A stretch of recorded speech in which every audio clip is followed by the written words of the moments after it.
All attendees are in listen-only mode. Good afternoon and welcome everyone to the City of Santa Barbara Planning Commission meeting for February 4th, 2021. I'll ask the commissioners to please come online as we open our hearing today. And as we're doing that, I'd like to ask staff to tell the public how they can communicate with the commission today through public comment. Thank you, Chair Schwartz. For members of the public, if you would like to make a public comment, you would click on the raise lower hand icon in the control panel, and that will notify me that you would like to speak, and public commenters have 2 minutes to speak. Thank you. Thank you. We also have in our agenda some information for the public that I'd like to ask Ms. Rydell to please comment on in terms of a new process, and that is an electronic folder that's going to have the public's written correspondence as a repository there. But in terms of the timing of that e-folder launching, Ms. Rydell, could you let everybody know what the status is and how they can expect to view the information once we launch? Thank you, Madam Chair. Yes, we now have an online folder for all written correspondence received for the Planning Commission. So we have not received any written correspondence since we launched the folder. So there's nothing that is currently appearing on the website, but once we do start to receive written correspondence, it will be placed in that folder and will be available to the public. So keeping that in mind, members of the public should be aware that any information that they send as public comment would be posted online as is. We would not be redacting any information like names or addresses. So if there's any information they don't want included or posted online, they should make sure to redact that themselves or send their letter as an attachment without their personal information. So yes, shortly in the future, you will be able to see all public comment online. Okay, thank you. Ms. Rydell, I think we're ready for a voice roll call. If you're ready. I am ready, so I will begin the roll call. We'll start with Chair Schwartz. Here. Vice Chair Escobedo. Here. Commissioner Bonderson. Here. Commissioner Higgins. Here. Commissioner Lodge. Here. Here. Commissioner Reed. Here. Commissioner Wiscombe. Here. Thank you so much. Thank you, Ms. Rydell. It's great to see everyone. You're safe and well, and that's very encouraging. Let's go to preliminary matters. Ms. DeBusk, if you could please start us off with any requests for continuances, withdrawals, postponements, or addition of ex-agenda items. Thank you, Madam Chair. And as you'll notice on today's agenda, the project at the corner of Junipero and Bath Street has been postponed, and that item will be heard next Thursday on February the 11th. Thank you. Thank you. And do we have any announcements or appeals? No announcements or appeals. Okay. Do we have any status on appeals? Yes, Chair Schwartz, I can announce that the bike share appeal was held at the City Council on Tuesday, and the City Council upheld the Planning Commission's approval of the coastal development permit with some added conditions, essentially. Okay, thank you very much.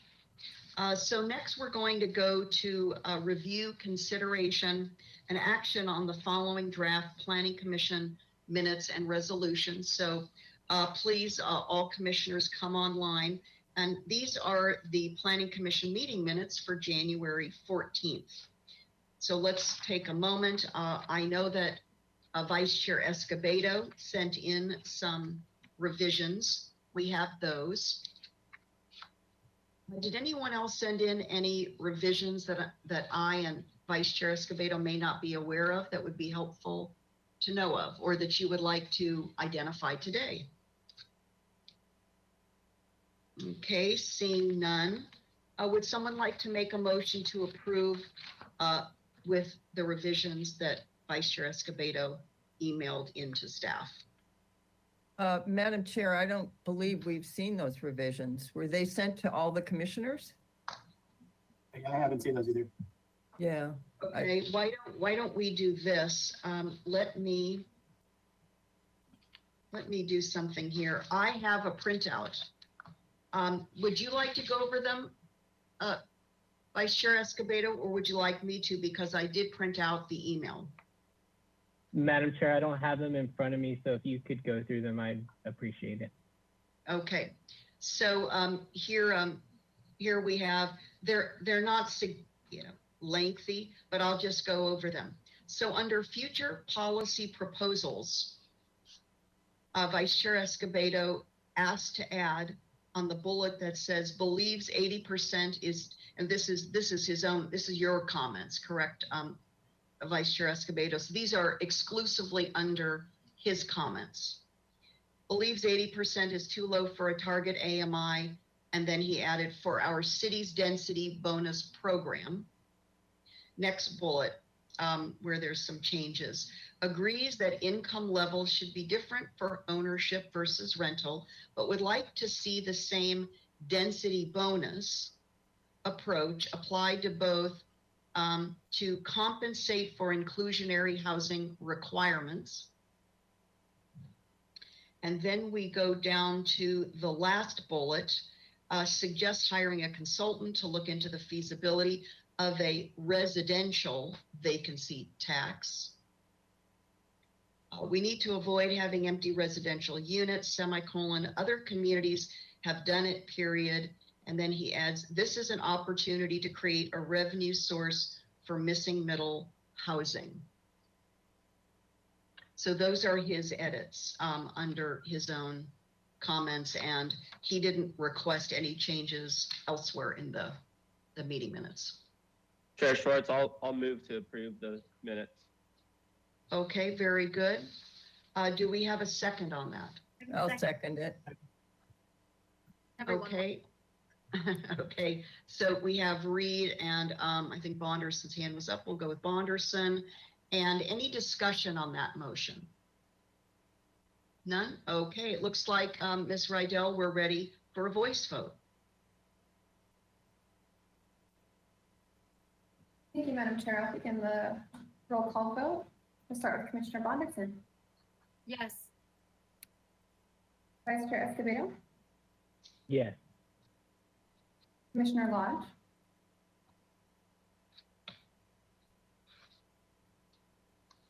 Sorry. Yes. Commissioner Wiscombe. Yes. Commissioner Higgins. Yes. Commissioner Reed. Yes. Chair Schwartz. Yes, That is unanimous. Thank you. thank you. Now we're going to come back to Ms. DeBusk to see if we have any members of the public who would like to speak to us on items not on our agenda today. Thank you, Madam Chair. And as a reminder for the public, if you would like to make public comment, please click the raise hand icon on the control panel. Hand with the red arrow pointed down indicates that your hand is raised, and you will have 2 minutes to speak. Madam Chair, I am not seeing any members of the public wishing to speak at this time. Thank you. Okay, thank you, Ms. DeBusk. Okay, with that, I think we're ready for our one and only new item. So commissioners, if you want to go offline, I'll go ahead and read this item into the record, and then we'll turn it over to staff for a presentation. So this is an ordinance amendment that would amend sections 1.25.050, 30.205.050, and 30.280.030 of the Santa Barbara Municipal Code relating to review of development projects for pre-existing code violations. So with that, I'll ask staff to come online, whoever's going to be making the presentation, and maybe any and all staff who are going to participate with us today on this item, if you could come online and introduce yourselves so we know the full suite of staff members who are available to us and to the public today. Welcome, Mr. Henschke. Honorable Chair, members of the commission, I'm Dan Hinchke, Assistant City Attorney. And I'm not sure if I'm going to be leading the entire presentation, but I'm here to walk you through this. Welcome, Mr. Cato. Hello. Hi, Chair Schwartz. Nice to see you. Good to see you. I'm only here in a support role. I am expecting Mr. Hinchke to do the lion's share of his presentation. Okay, very good. So the two of you are on deck, but we'll have Mr. Hinchke lead the way. Very good. Okay, well, thank you, Mr. Cato. And Mr. Hinchke, are you ready to lead us into the presentation? I am ready to lead you into the presentation. If I could have the next slide. Do I do the slides? No, there we go. Okay, so what I'm going to be asking for at the end of the presentation is a recommendation that you forward a recommendation for adoption of amendments to section 1.25050, 30.205.050, and 30.280.030 of the municipal code to the city council. So I want to just very briefly describe what we're trying to accomplish with these amendments and their purpose. The proposed amendments are intended to relate to the review of the development projects for pre-existing violations. This is a procedural issue. It's a procedural matter. It doesn't relate to any substantive provisions of any zoning approval.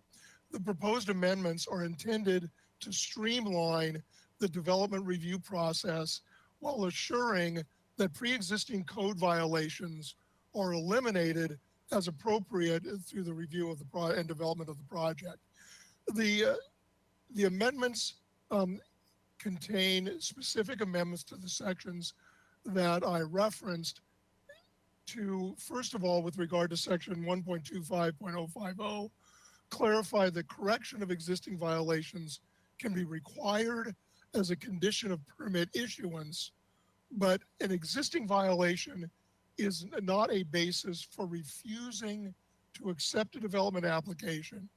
In addition, past violations cannot be considered as a basis for denying an application. In other words, you review development applications on the merits of the development proposal, not on past bad behavior that might or might not exist because of the applicant himself or herself.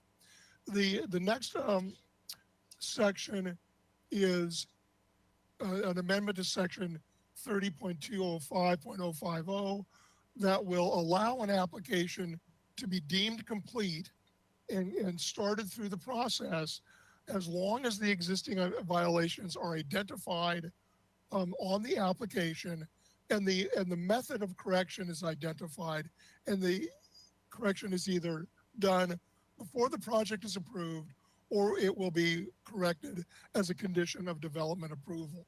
And then the last section that's amended is simply the amendment to section 30.280.030 to be consistent with the amendments to the other two sections. So the gist of all of these amendments, and I'd be happy to walk through them individually if you care to or answer questions, the whole gist is to remove the elimination of existing conditions as a front-end requirement before you can even get in the process.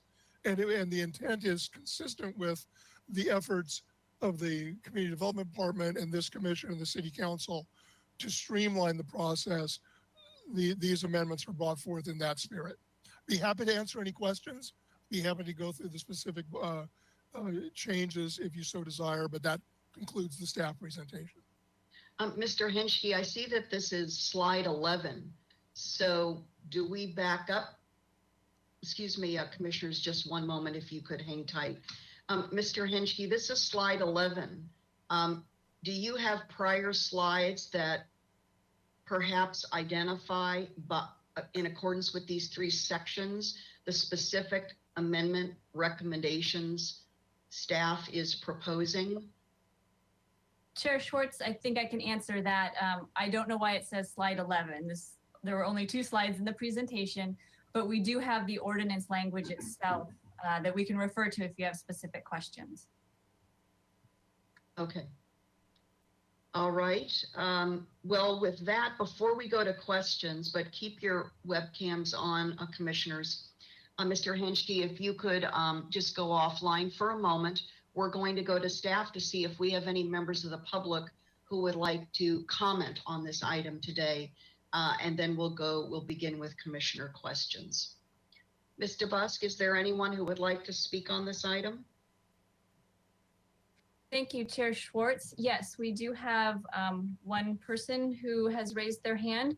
And just as a reminder for anyone else, if you would like to make a public comment, please click the raise lower hand icon in the control panel, and that will notify me that you wish to speak. Our first speaker is Brian Johnson. Brian, you've been unmuted and you can speak when you're ready. Thank you. Thank you, Chair Schwartz, members of the Planning Commission. Thank you so much for hearing me today. My name is Brian Johnson, and I am the current president of the Santa Barbara Association of Realtors. And I just received word of this new ordinance, and after review with our staff, we have a couple of questions and concerns. In the staff report and proposed ordinance, it states that existing violations be identified on the application. It's not clear how that identification will happen. The way that the ordinance is written, there seems to be scope creep. For example, if the permit is for a bathroom remodel, why would an inspector be looking around the entire house and possibly find a non-compliant deck? And if not clearly defined, this ordinance can create impediments. This could drive people away from the process and could cause more non-compliance.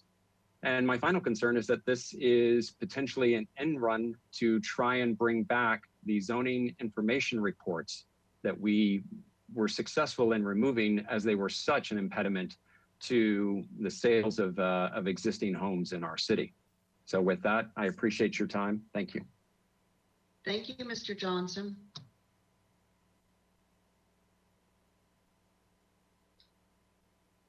Any others, Mr. Busk?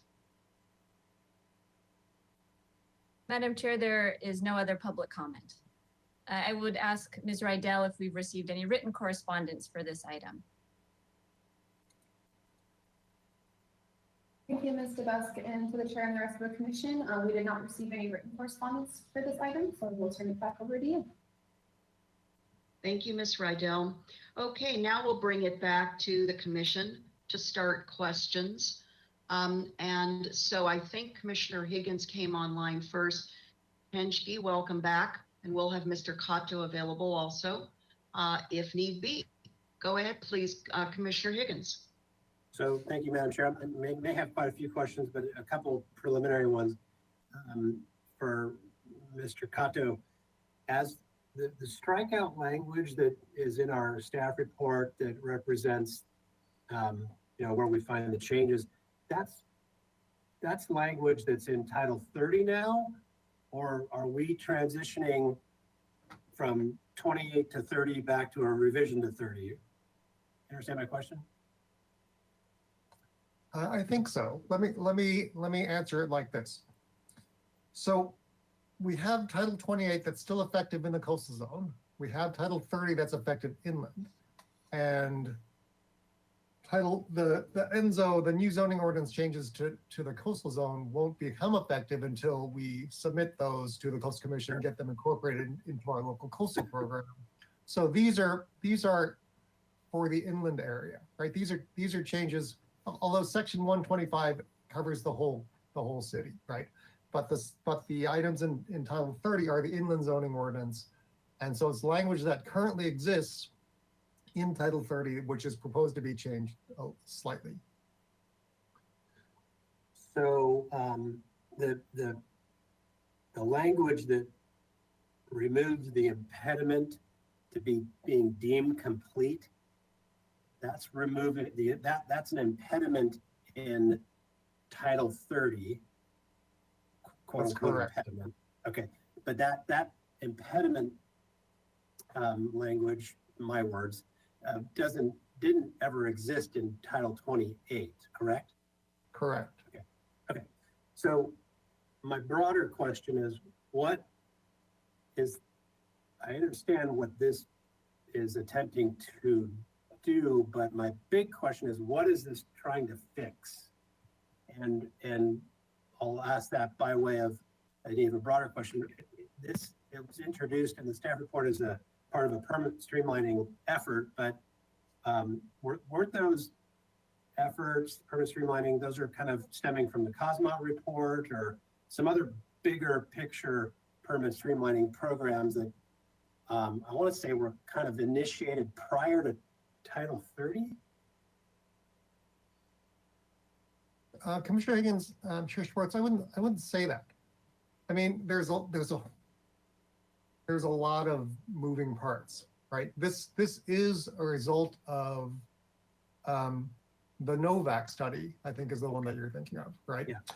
And we're trying to bring these forward as we can, right?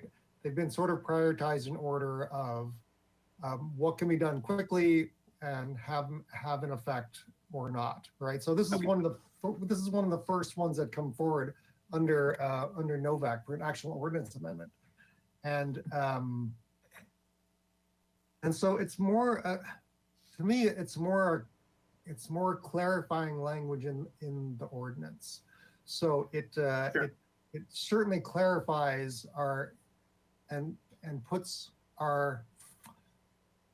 it aligns the ordinance language more with our current practice, right? Our current practice is if you're coming in for discretionary review, you're coming in for kind of a big, something big on your property. And it's pretty generally accepted that if you're doing that, you should also take care of any outstanding violations that you have. Right. So the idea is, okay, you've come in for an application, staff looks at it and says, oh, by the way, you also have all these other violations that may or may not be related to what you're proposing exactly, but they have been identified on your property, and you have to incorporate the abatement of those violations into your project. So then you as the applicant, excuse me, would have to say, okay, I'm gonna abate this one by doing this. I'm gonna abate this one by doing this, and show that on the plans or write it to us in a letter. And then that all becomes part of the project description. That moves forward, that gets approved, and then a building permit gets issued, and then the development that's proposed happens, plus all the violations get abated. So yay. Yeah, right. I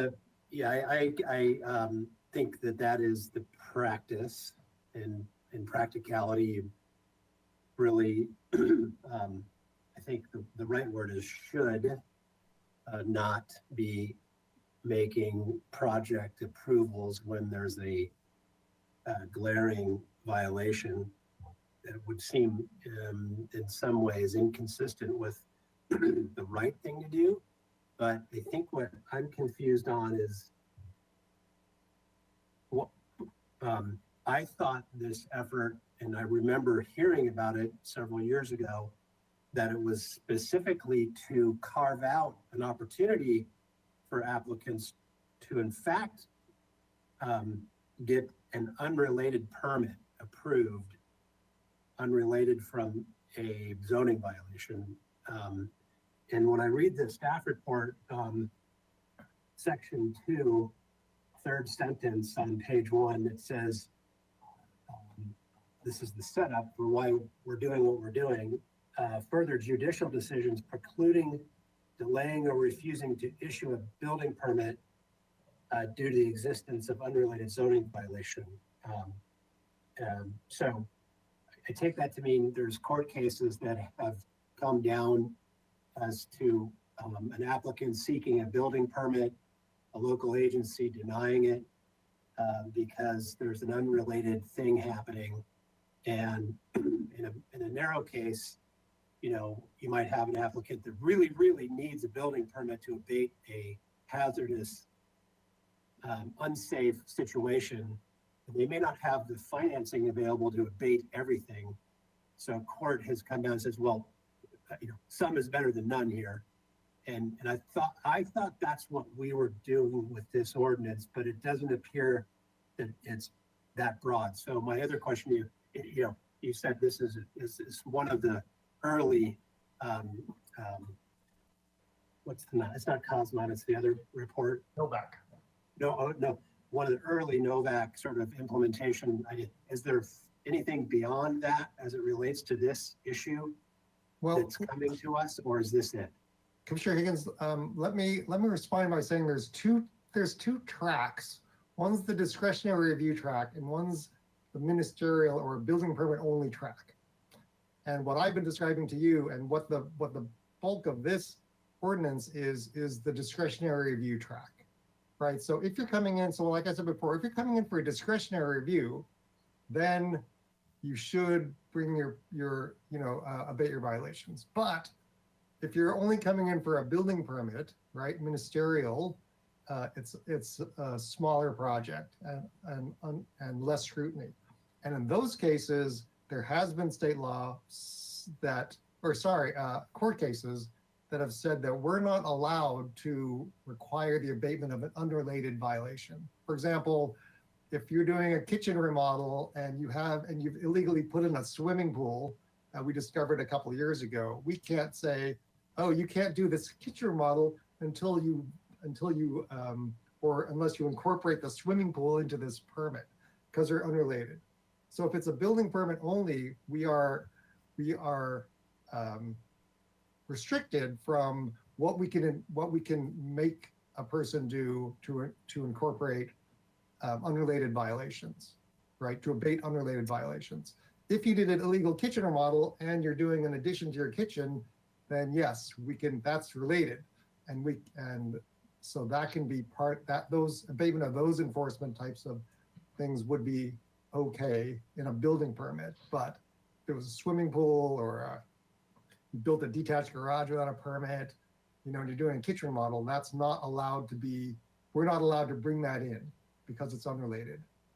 So, excuse me, Commissioner Higgins, could I just ask Mr. Cotto, as we get deep into questions, is there an exhibit or some type of a flow chart that you have for us that would differentiate, kind of show discretionary versus building permits as you've just tried to outline that?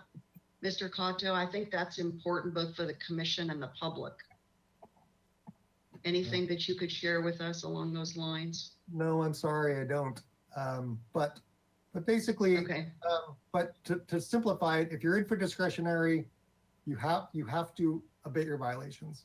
If you're in for a ministerial, you only have to abate the ones that are directly related to whatever your project is. Thank you. My Wi-Fi went south on me for a minute, but thank you for summarizing because I appreciate that is maybe separate from what we're talking about today, but the way I don't think it really flashes in the staff report of the code that it's related to discretionary and that there are. Excuse me, Honorable Chair, if I can answer Commissioner Higgins' question. The ordinance language specifically refers to discretionary permits. And if I could invite your attention to, for example, the provision of section 1.25.050, the new language says the city may require a person to correct or otherwise resolve violations of this code existing on a parcel prior to or as a condition of the issuance of or approval of a discretionary permit.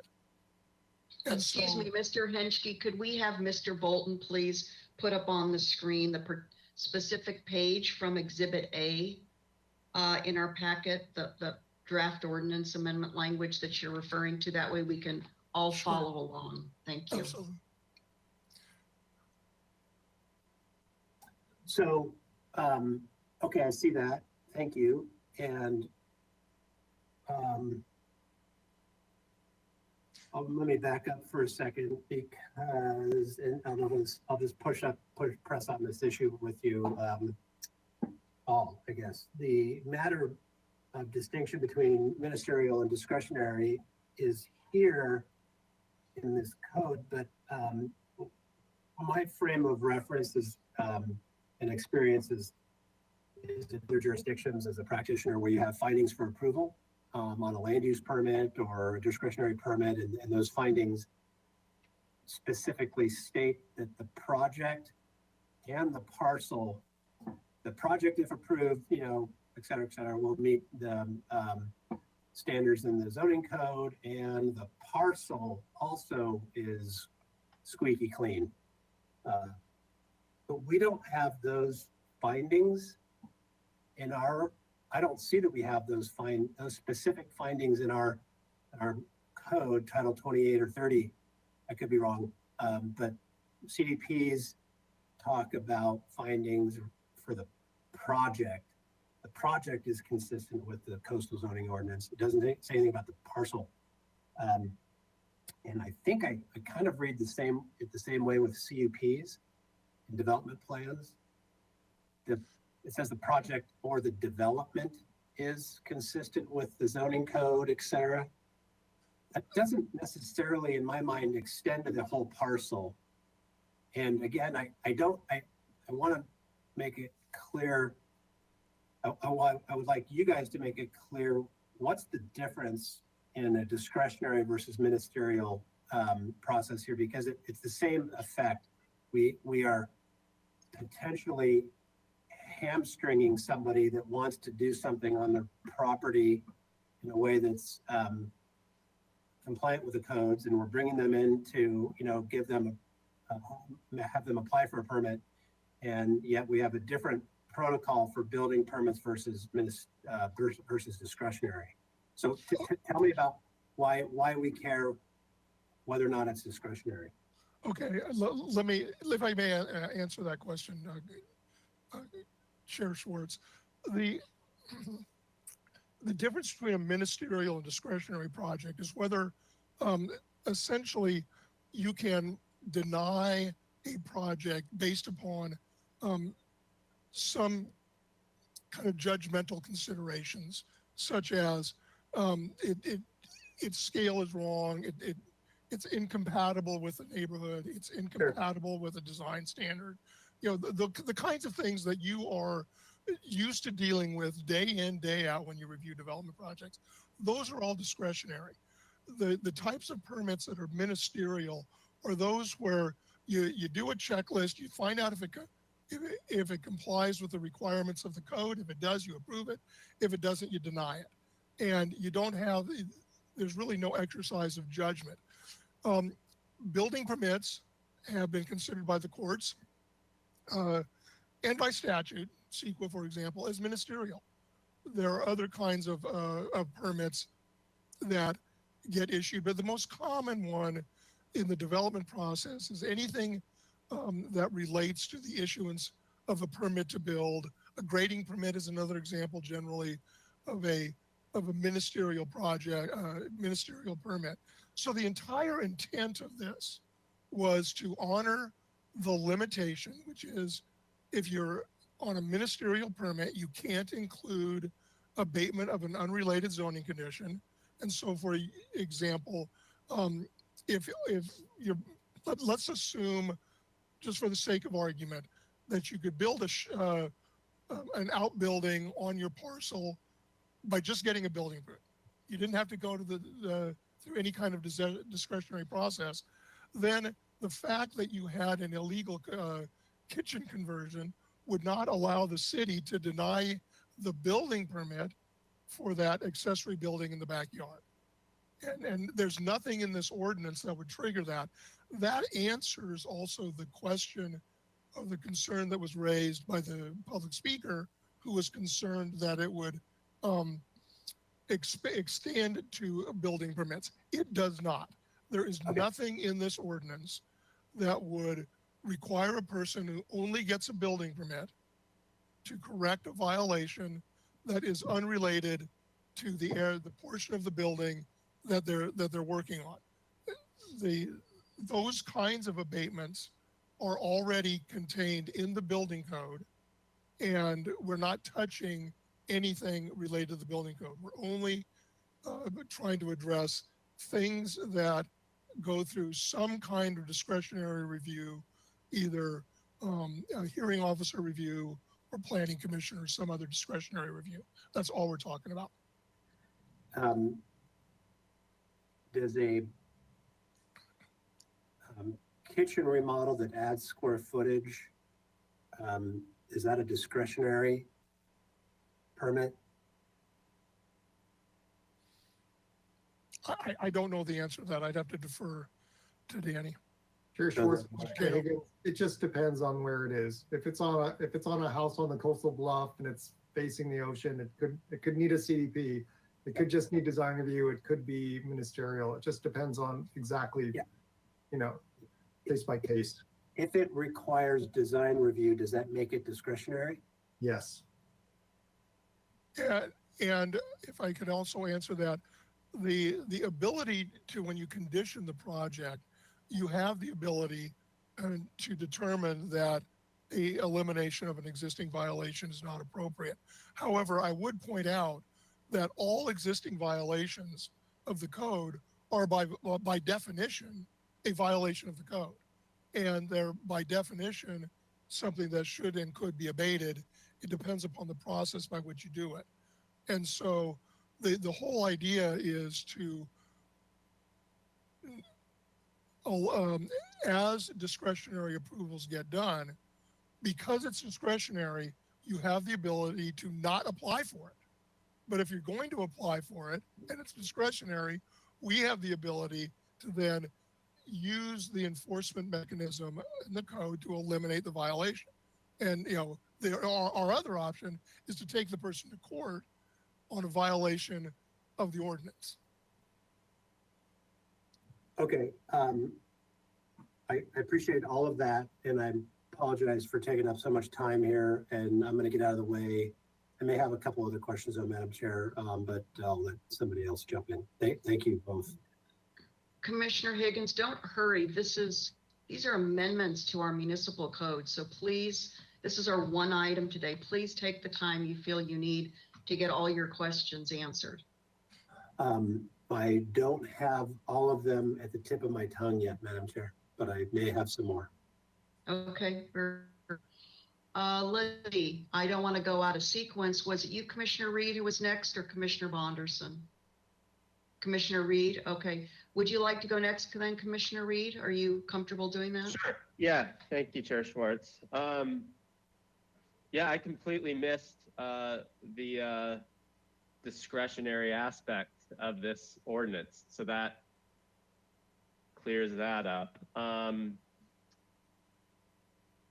Let me ask another clarifying question. So if say a home remodel, square footage, added square footage or whatever was subject to a discretionary permit, could building violations on the entire site come into play in that scenario?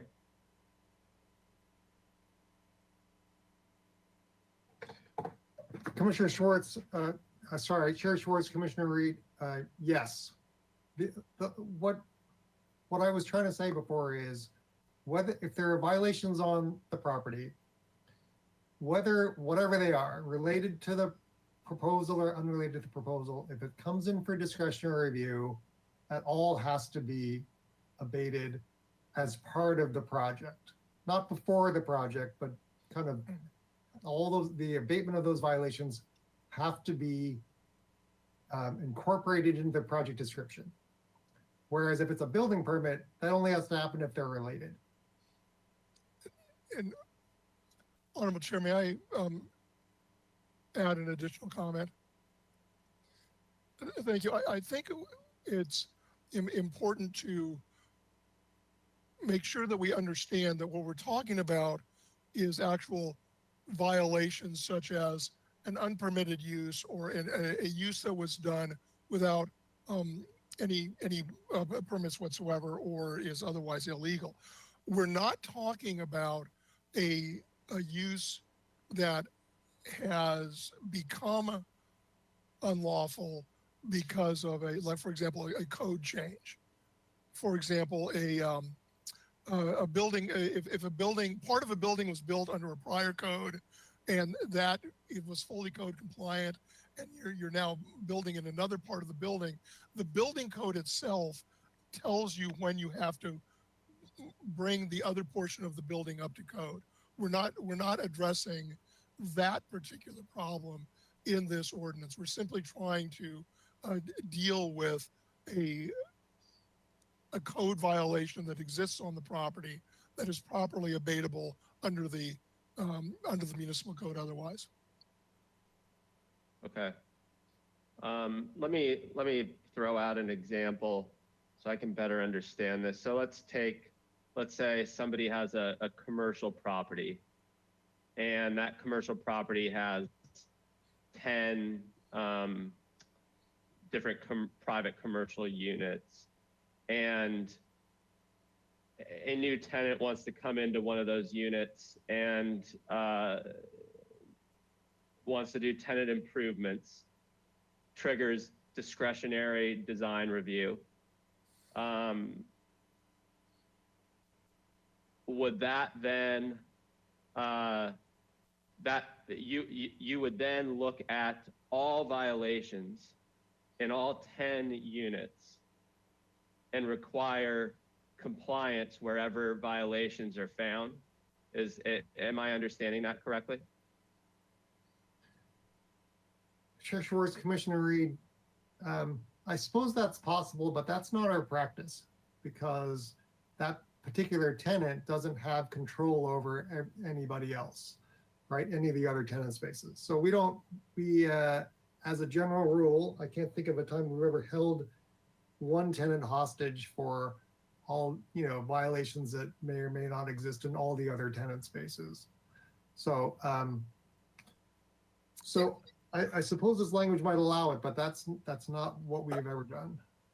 Well, and if I can piggyback on in answer to Commissioner Reed's question, I think that would be a difficult enforcement issue, and it would really depend on whether the application was made by the landlord for the property as a whole or the tenant for the tenant space itself, and whether, because you use the term the tenant improvements, those would normally be interior improvements that might require some kind of modification or permit for that specific space, and the other uses that were within the property that are used by other tenants would not be affected and could not be affected, I don't think, under the law. But I think Danny's, Mr. Cato's explanation is absolutely correct. Okay, so you could enforce that. The city chooses not to enforce that. We would have difficulty enforcing it, and if staff were to want to enforce it, we'd have to look very, very closely at the nexus between the improvements on the one tenant space and the entirety of the project to make sure that we have the lawful authority to require the abatement. It might significantly depend on the nature and extent of what the pre-existing violation is. So it's really hard to answer the question. It's a possibility that we could do it, but it is certainly, I don't think, necessarily a probability that we could. Okay. And this language, by the way, is actually less restrictive in terms of what owners can do than the existing code, which would prevent the application from being submitted under your hypothetical. Yes, I can see that. It's an improvement. Are there are there examples from other cities that use different, like for instance, let's see, page 6 of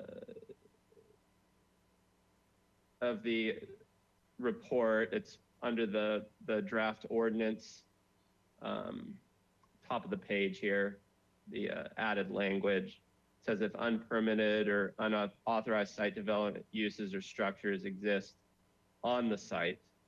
My question would be, are there examples in other cities where that language is changed to say project area versus the entire parcel or site? Honorable Chair, Commissioner Reed, in preparing the ordinance, I did look at other jurisdictions, and I have familiarity with zoning ordinances in other areas. This provision, in my opinion, is somewhat unique to Santa Barbara, and I don't know where where this specific language may have come from. However, the notion of identifying existing violations on an application and correcting those violations is relatively common in zoning ordinances. The language varies significantly from city to city.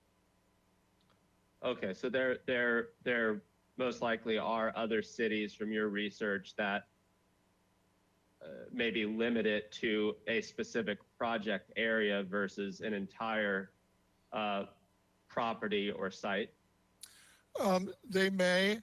That would be a little bit unusual, however, because the whole purpose of the provision is to obtain compliance and to abate violations.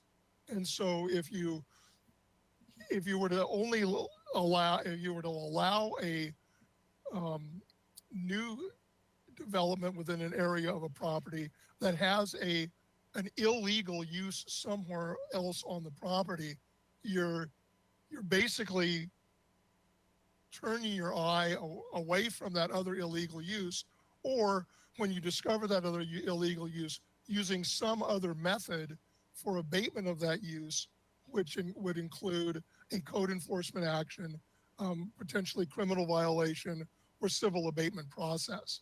So the code specifically says that a unpermitted or illegal use or structure anywhere on a parcel is a violation of law. And so we're trying to eliminate violations of law. Okay. And to go back to a building permit alone, a ministerial process, you're saying the same now or in the future will not apply. So if I am applying for a building permit I've got a 40-year-old home, I want to remodel my bathroom, there is no scenario where if you become aware of permit violations in my kitchen, you can hold me to a correction of violations that are outside the scope of the permit I'm applying for. Do I understand that correctly? What I'm saying is that this ordinance does not address that issue. This ordinance does not require the city to do anything with regard to that issue. If there is any requirement for bringing, for example, the kitchen up to code because you're remodeling your bathroom, that would be a function of the existing building ordinance that the city has adopted. My recollection is that most of the time that doesn't occur. There's a valuation and an area requirement. Mr. Cato, if you could add anything to that, but I don't see a scenario. Well, we're just not dealing with that in this ordinance, and that's not something that we contemplated even trying to do because that's in the building code, and we're not touching the building code. Chair Schwartz and Commissioner Reed, also there's been court decisions that preclude us from doing that. So it's all case by case, right? It just depends on exactly what the person is applying to do and how that's affecting, and what the violation is. For example, let's say somebody did an illegal room addition some time ago, and now they're coming in for a re-roof of the whole house, including that piece. Then that room addition is fair game, right? Because that's where you're actually affecting that part of the house with the re-roof. So that's how that would work. You know, the kitchen, your bathroom kitchen scenario, I mean, maybe if they were sharing, they're sharing a wall and somehow that wall needed to be moved, right? Then it could bring it into play, but it all is just so dependent on exactly what's being proposed and exactly what the violations are. Gotcha. Go ahead, Mr. Yeah, well, Henschke. the other thing is, if you've got a portion of the house where it was built without a building permit, that's a hazardous condition. and you know, if we get to know about it, then the building official really needs to take enforcement action to make sure that the building is not unsafe. The building code is a health and safety code. Yes. On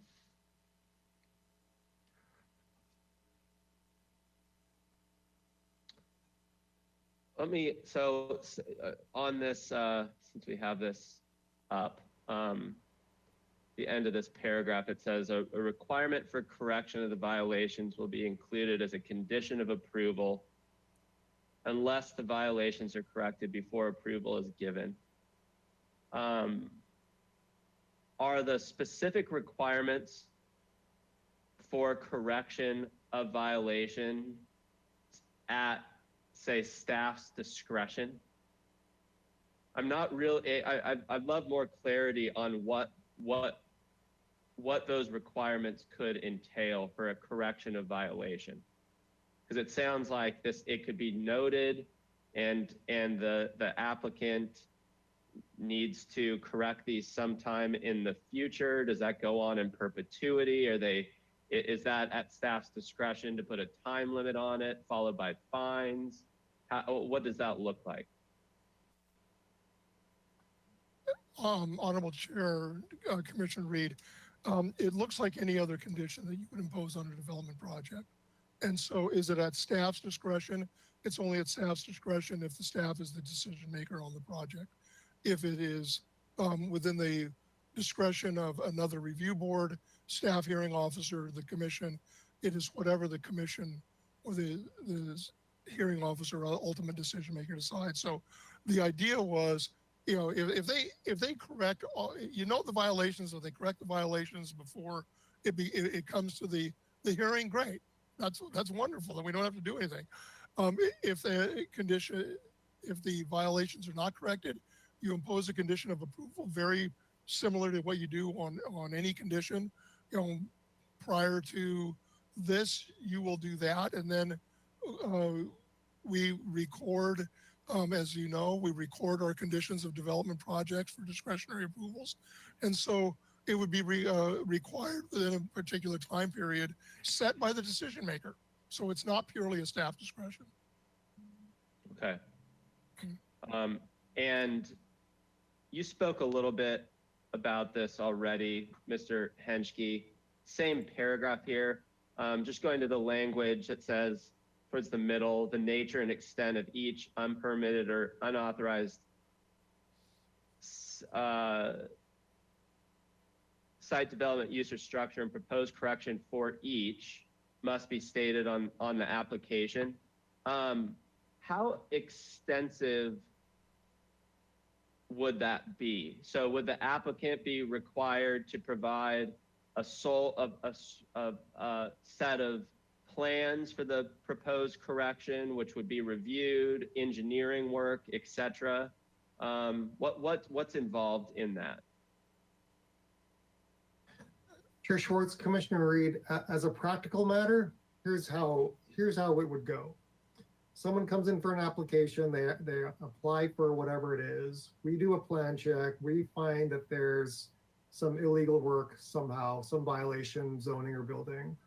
And we would say to them, you've got to put this on your application, either in a letter or preferably on the plans, showing how you're going to abate these violations.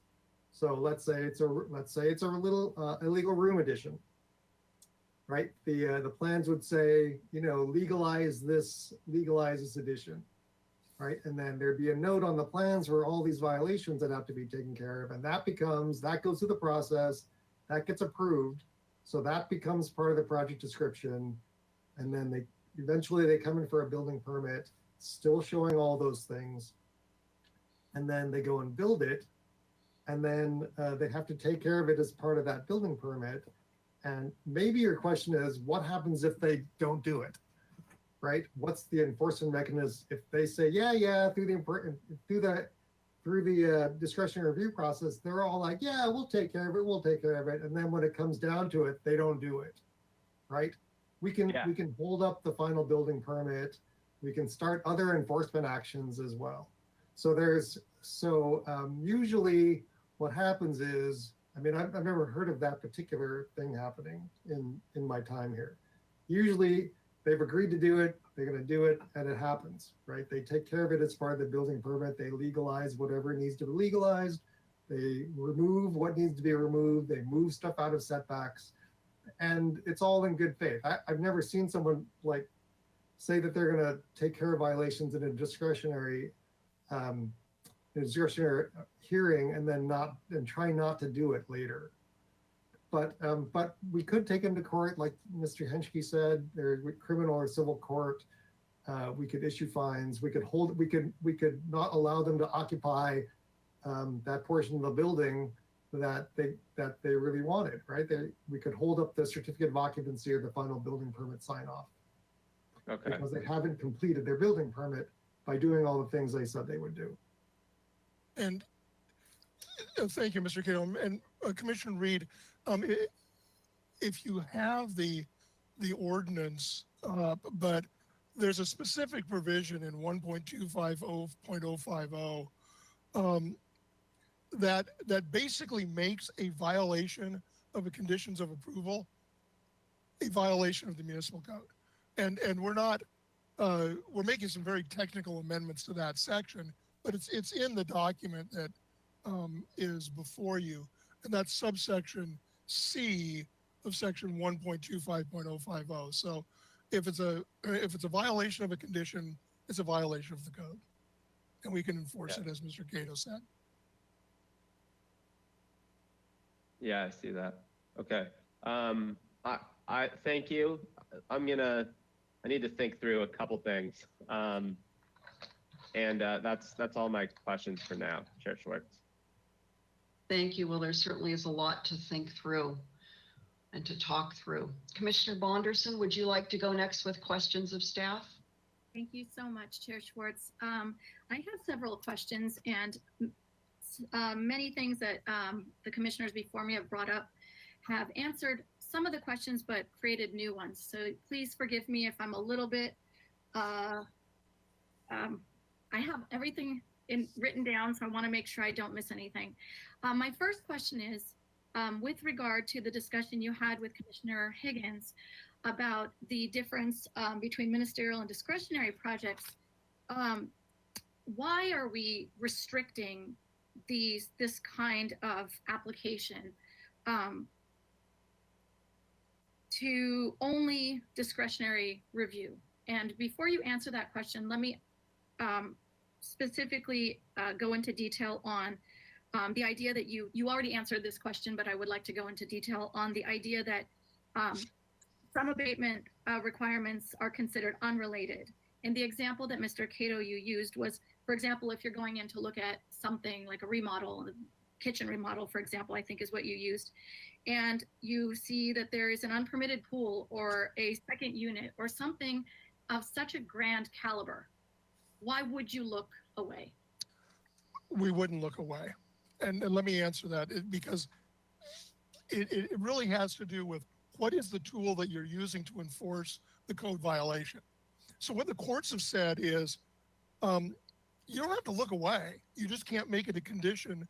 You can't withhold a permit for new building activity, new ministerial building activity, because of another code violation that's unrelated. But that's all the court said. They said you can't make it a condition of the permit. So that's why we limited our conditioning the permits to discretionary permits. We still have the ability to use other code enforcement tools. So we don't look away. We would just do something else. For example, the city attorney could send, or the code enforcement staff could send a notice of violation regarding the other. We could file a criminal complaint. We could file a public nuisance complaint and seek to take down the illegal use or to otherwise compel correction at the expense of the owner. Sometimes we might have to do that. As a practical matter, if we point out to an owner who is getting a building permit that they've got another violation that they need to cure, frankly, they're better off curing it as part of the new building permit, because the other code enforcement process is much more expensive and actually potentially worse for the person who has the illegal use or the illegal structure on their property. Yes, sir. And you actually answered that follow-up question that I had coming next, because there are other methods. And I was assuming that if a city inspector goes to look at that remodel, for example, and sees something else on site, that they would have methods to report it and to take action on it. That being said, what I just heard you say is that there would be more than one pathway. They could either include it into the same application, handle it under the same application, which gets you to the finish line with a clear property without any violations, or the alternative, which would to consider it being an enforcement case, which turns on a lot of other ways of handling it, I'm assuming, with penalty fees and so on. My curiosity with this now that you've answered me very clearly, is where is that information? Does it go hand in hand with the amendments? Do they fit all together in the same place? Or are they found in different places in our municipal code? Really good question, Honorable Chair, Commissioner Bonderson. The enforcement provisions in the municipal code are primarily in Title I, Chapter 1.25 and 1.30. There are other enforcement provisions sprinkled kind of throughout the code, including the building code has enforcement provisions, the zoning ordinance has enforcement provisions. And so we're not really touching any of the enforcement provisions per se, other than the one section in 1.25.050. So I couldn't say, okay, if you look at this one document, you can find everything in one place. That's just, you can't do that. It's, the municipal code is like the state code. Some penalties are in the penal code, some things are in the government code, some things are in other code. So they're just sprinkled around. Sorry, can't do any better than that. Well, as a practitioner myself, I know that that's the case, and that we're always kind of chasing the follow your adventure kind of thing to find all the information. And with this particular amendment in front of us, it's really brought to the surface my curiosity on how we can help the applicants, and we can help the people who are submitting, whether they're a planner or an architect, and other professionals submitting applications. What would be the best way to assist them to know where to look and have all that information at their fingertips? I myself am always looking and searching, and then I have to ask for help.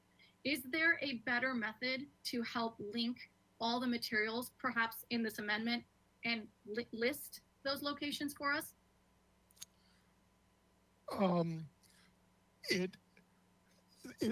Let me answer the question about, is there a place to do that in this amendment? I think the answer to that is no, because in terms of whether there's other methods, that's a a planning staff, a community development staff question that I'm not qualified to answer. Mr. Cato, do you have any suggestions on how, from a city planning perspective, we can work together and improve this type of material? Because as it stands now, if we were just looking at this, it feels very thin. It doesn't feel complete. It leaves a lot of questions. And I'm sure not everyone's going to watch this hearing to get all the answers. So how do we provide the community with what they need to know to make this complete?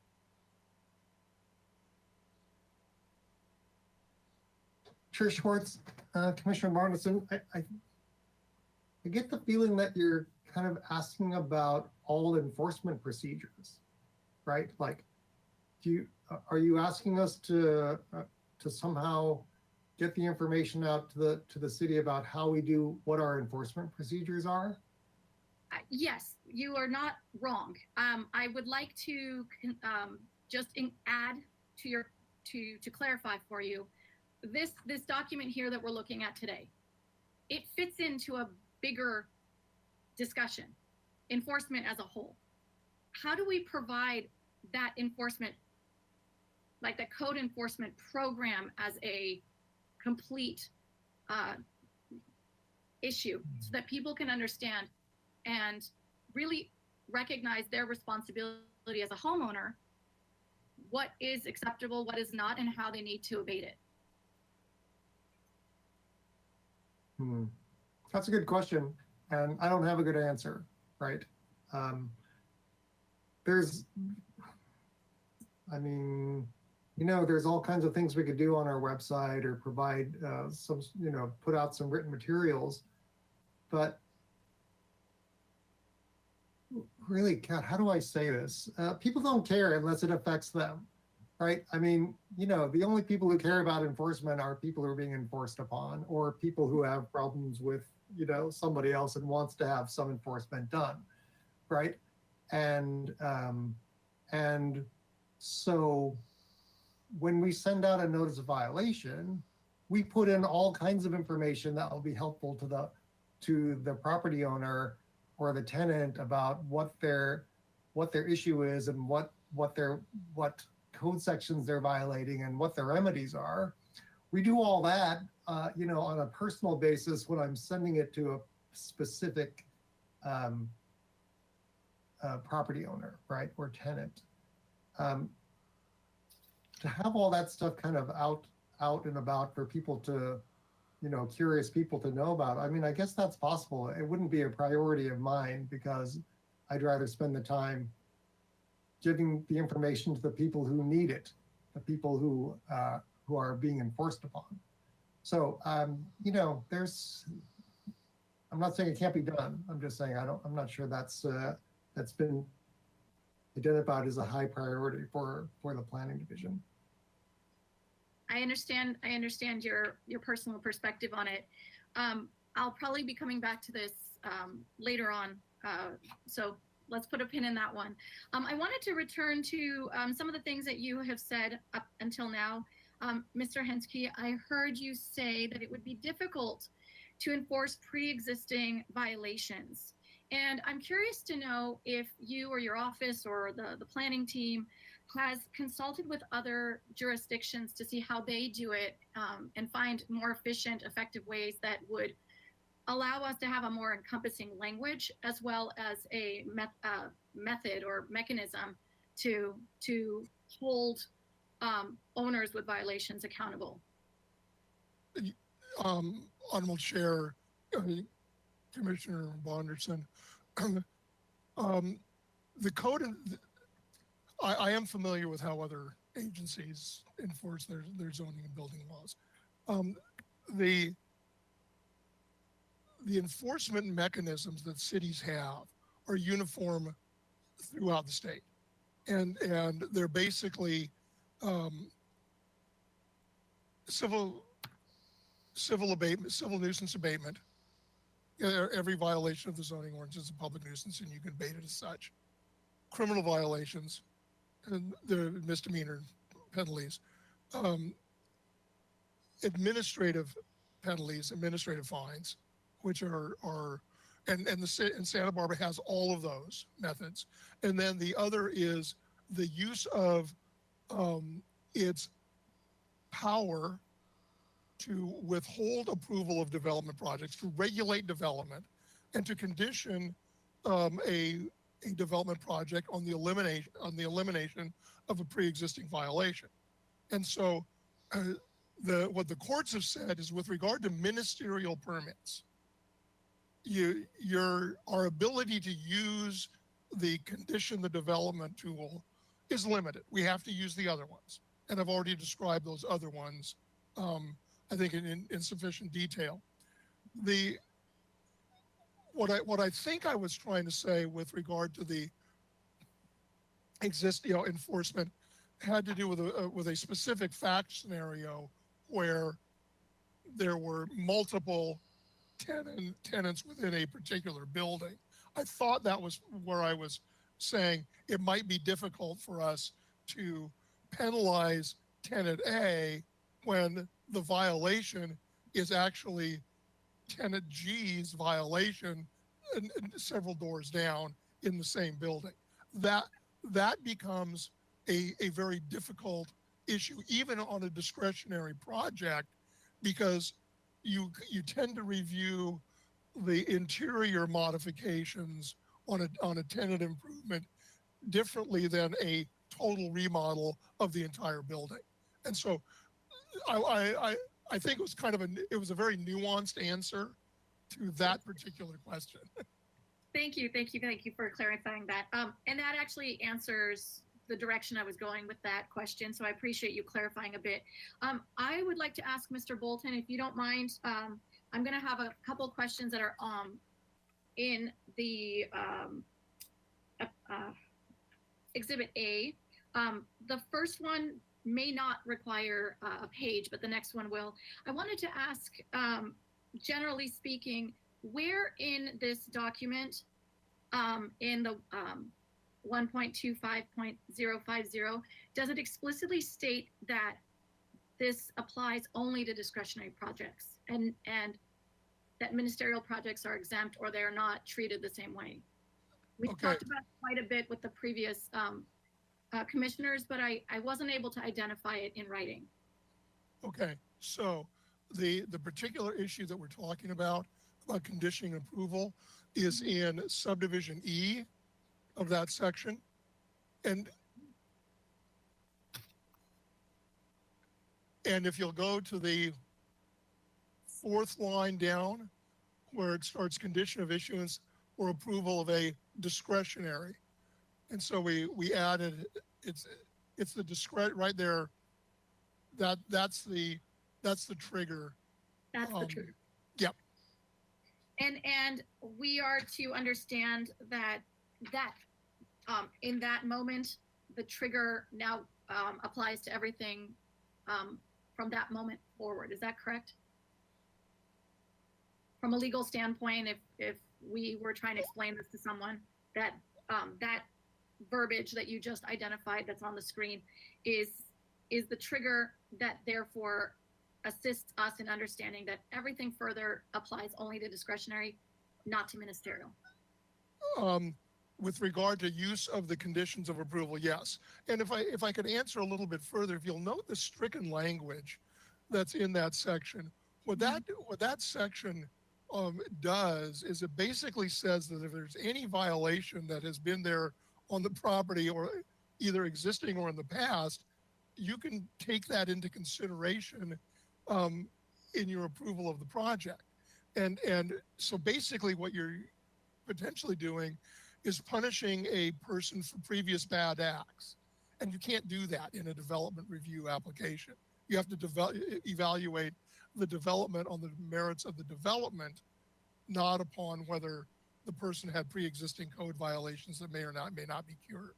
And so we wanted to change the existing language, which is very problematic from an enforceability standpoint, to make it something more enforceable, which is we can require the correction as a condition of a discretionary permit to avoid somebody arguing that this applies to building permits as you know, we already heard that one member of the public thought, well, maybe this applies to building permits, which it doesn't, but they may have missed that particular word in reading this. Yes, and you know, I'm glad you brought up the prior bad acts quote you used earlier with Commissioner Higgins. I was actually interested in delving into that a tiny bit more. When we speak about, you know, previous violations, are you referring to previous violations that have already been abated and solved, or are you just talking about anything that's happened up until the application of something new? That's the pre-existing violations that have been abated and solved. Abated and solved, yes. Yeah. Okay, that's clear for me. Right. Thank you. Yeah. Yeah. Anything after that is considered good. You know, that makes sense to me because yeah, we're not punishing them for something they've already dealt with. Very good. My next question is actually on the same exact place, on the same sentence. It's a language question, and it might just be a law question. So forgive me if it sounds very simple, but I wanted to understand why we have chosen to use the word may in that sentence. The city may require instead of shall or something a little bit stronger. As a matter of ordinance drafting, Yes. whenever you can give the decision maker the ability to do something or not, it's much better, because if you put in a must or a shall, then the question arises, is it a mandatory duty? And what happens if there's a failure to implement a mandatory duty? So we use the word, you know, the existing word in the ordinance is may. And so we just left it there. We just didn't change it because changing it would have created more problems for us. I hear you loud and clear. Thank you. And if Mr. Bolton, if you would be kind enough to take us to page 7, and that's review authority. And I wanted to discuss just briefly the strikeout area, prior violations considered, which you just discussed. I wanted to know, just to be clear, since we're in a different section, this is still that it's not the past, sorry, let me try again. This is referring to the bad past acts that have already been dealt with, correct? Okay. So therefore, the acts that have happened since that's been dealt with, which may require abatement now, is not covered by this strikeout here, correct? It's covered by the other methods that you have already expressed to us. It's actually dealt with later in this very section. So if you, this was in 3.05, 3.205.050, and we, let's see, under review authority. I need to scroll to we took that out, and then above you have the requirement under zoning ordinance violations in 1. We added in language that talks about the elimination of the permitted uses. So what we did is we eliminated a provision of the existing code that creates a problem, and then we put in the correction authority up in another portion of the code, which is really where it belongs. It is dealing with including this as a condition of approval. So it was just a matter of rearranging that particular section to put what we're talking about now, which is elimination of violations as a condition of development in the proper place in the code. That's all. Thank you. Thank you. I will look at that again as soon as I'm done with my questions. I have one more question that is on the text. Mr. Bolton, page 6, please. Number 4, expiration of application. So I was actually curious about this because it discusses what happens when an application expires or deems to be withdrawn. If zoning violations have been identified as part of the project and then the project dies, for whatever reason, it's not continued, what happens then to the violation? It doesn't go away. and we can use other enforcement mechanisms, including all of the code enforcement tools that we have elsewhere in the code. So if they're withdrawing the application in order to avoid correcting a pre-existing violation, that won't work. We have enforcement tools. And as an attorney yourself, looking at the law, do you find it necessary or useful, perhaps it's a looser word, to add something here that gives the reader the understanding that this is not a way out of a permit problem, out of a violation problem? You know, I'll be honest, I hadn't thought about that. And the reason I hadn't thought about it is, to me, as a municipal lawyer, it seemed obvious. And and one of the things we need to remember is right now, we're just amending very discrete sections of the code that we're creating an issue that we needed to do. And so when you look at this section in the context of the entirety of the code, you still have the requirement to eliminate violations. And so I didn't feel it necessary to change this portion of the code, which works just fine, and eliminate, we eliminate violations as we go if we see them. And so I didn't see a need to do it because we have this existing code language. I didn't see a need to add anything to it. That's all. That's the best explanation I got. Well, I certainly appreciate that, and I thank you. And I will wrap up my question portion right now by saying I'm also in a position where most of this seems very obvious to me. As a practitioner, I use this regularly. Violations, are so common in our work these days. And for me, a lot of the time, even though it seems second nature, I need to show it. I need to prove it to the owner so they understand that what we're trying to do to assist and abate their issue is, valid. It's a correct pathway. And I have a lot of trouble personally finding the material I need to demonstrate it. And so if I may just end with a suggestion, is trying to put on that layman's hat and understanding the best way for someone who doesn't understand this so well to follow the material. It would probably help our public very, very much to use our municipal code. So I'll end with that. Thank you for all your hard work and all your answers. Really appreciate all the effort to explain everything.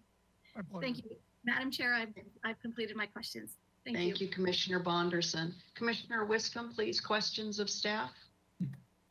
Thank you, Madam Chair. I just have a couple questions, a couple follow-on questions from Commissioner Higgins' line of questioning. So where do ADUs fall within here, within the consideration of permits, since we have a truncated permit process on those?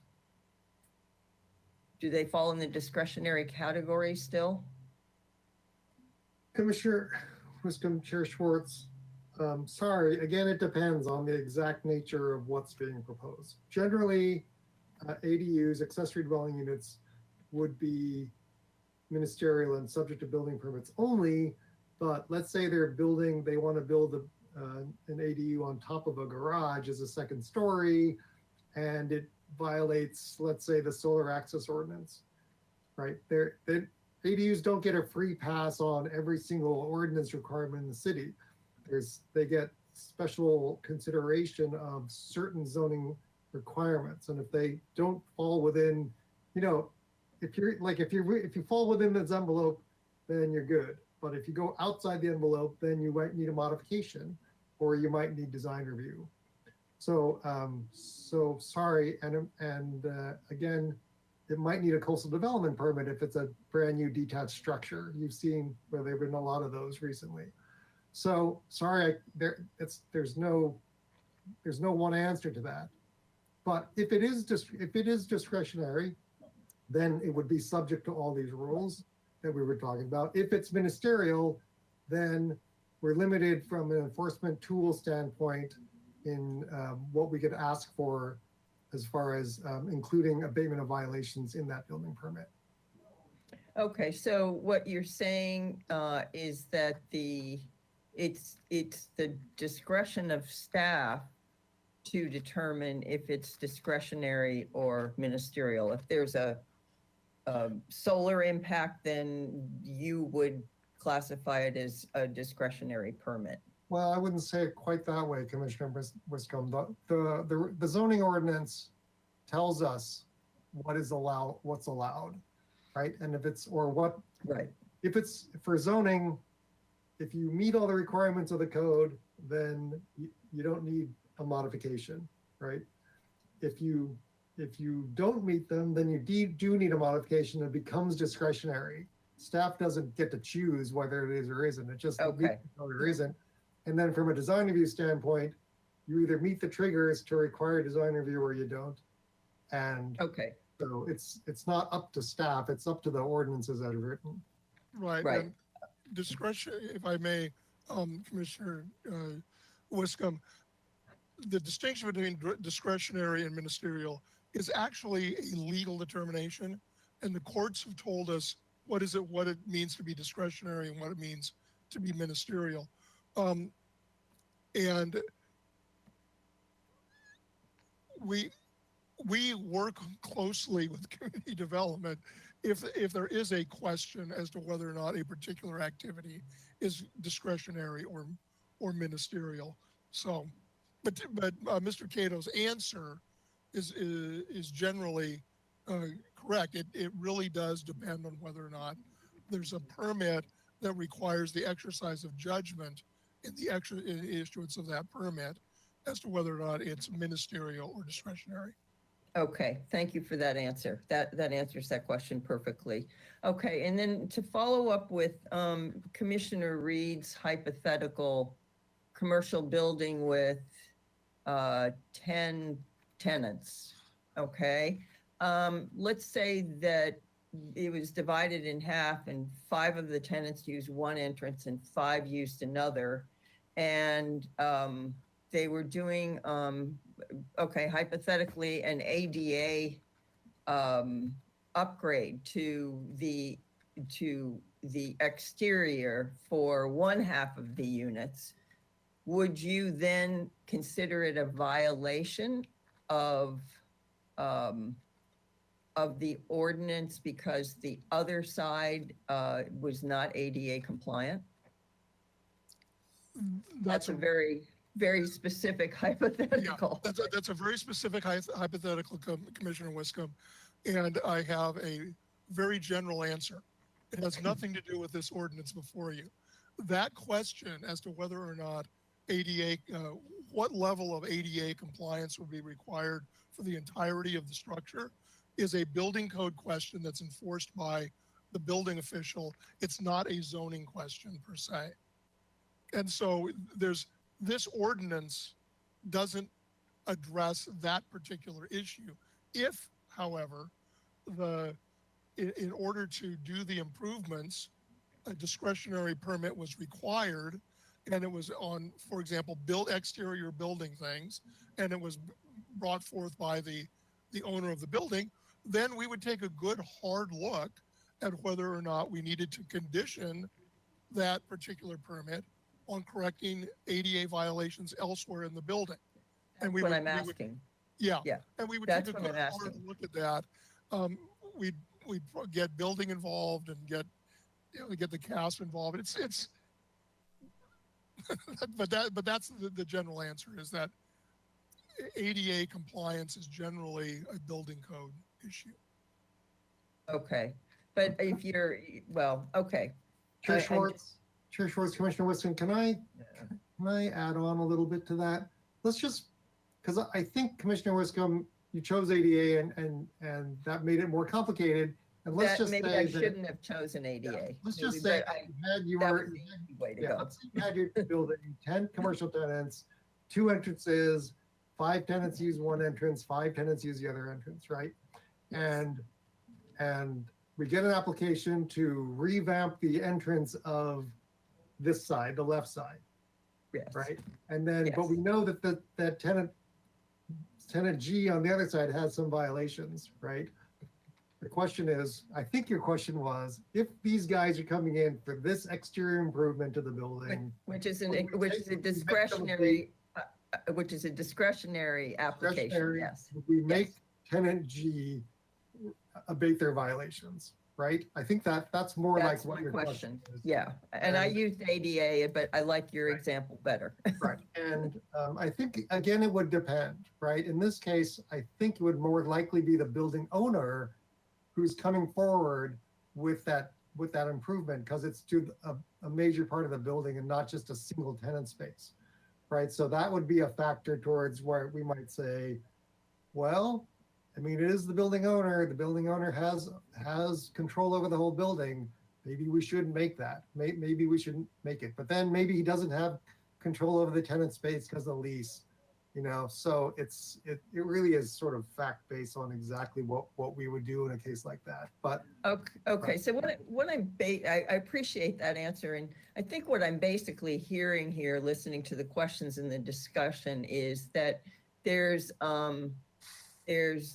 you're separating ministerial from discretionary, but there still are judgment calls that have to be made. It's never going to be a perfect system of A or B. It could be a combination of A and B, and that's where the expertise of legal and community development staff has to come in.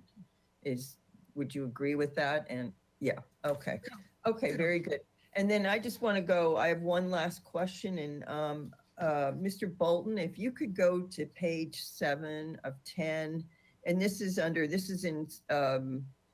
30.205.050, and this is number 2, findings. I was quite confused by this section. Mr. Bolton, if you can get more of that up there, because I want to see the bottom of that page too. Well, I can start here. Yeah, that's great. Thank you very much. Okay, so I had trouble with this, and I don't understand it. The inability to make one or more of the required findings is grounds for denial of an application. That's in the last sentence in the first paragraph. And then you go down to the bottom of that, and I know this is language that hasn't been changed, but you go down to the bottom of that, and it talks about evidence in the record that both of the following conditions exist. And so are you saying that these are the findings? Is that what that's saying? Because if it is, one part's saying one or more and the other one is saying both. So I just wanted to be clear on that. And I understand this is nothing that we've revised, but I really, if someone could explain to me what this section means, it would be helpful.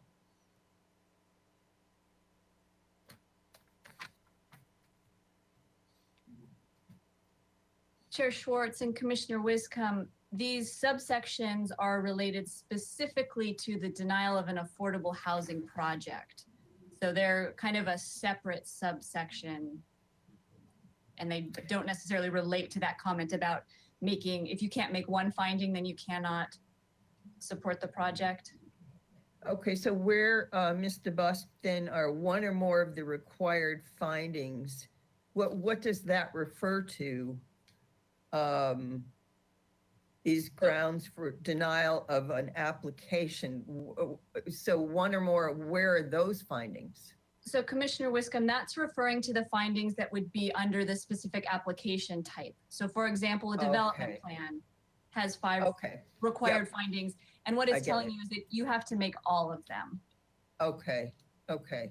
I think that actually could be maybe something added to that to clarify that, because then it goes right down into A, denial of affordable housing projects. And it's just maybe a language could be added, the inability to make one or more of the required findings depending upon the application type or something like that is grounds for denial of an application.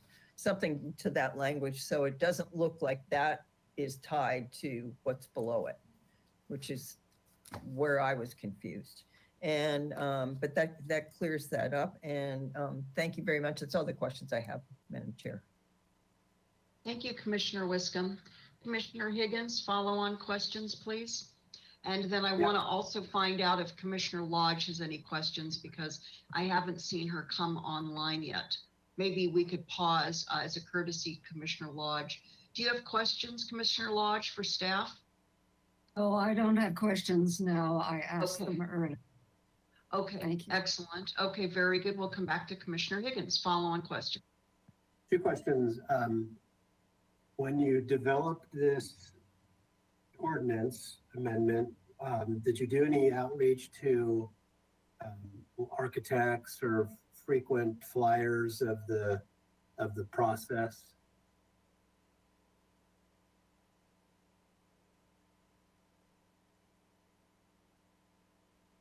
Chair Or do Schwartz, you have? I don't believe we did. I Okay. know that our office did not. And then on top of that, sorry, three questions then. Is this then, this goes then to ordinance committee, is that right? And then the city council? Okay, so my real big question here is what would this look like? Feel like I'm about ready to drive my car off a cliff here, Mr. Kato, so. But what would this look like if we wanted to allow the city to approve discretionary projects where there was an unrelated zoning violation? What kind of sky would fall on us? Well, Chair Schwartz and Commissioner Higgins, why would you want to do that? I mean, this, I guess okay, so let me give a little background for those of you who don't know me. I'm the supervisor of the zoning and enforcement section in the planning department, right? My job, one of my jobs is to try to abate violations wherever they exist and we find them. And we want as many tools as we can to abate those violations, right?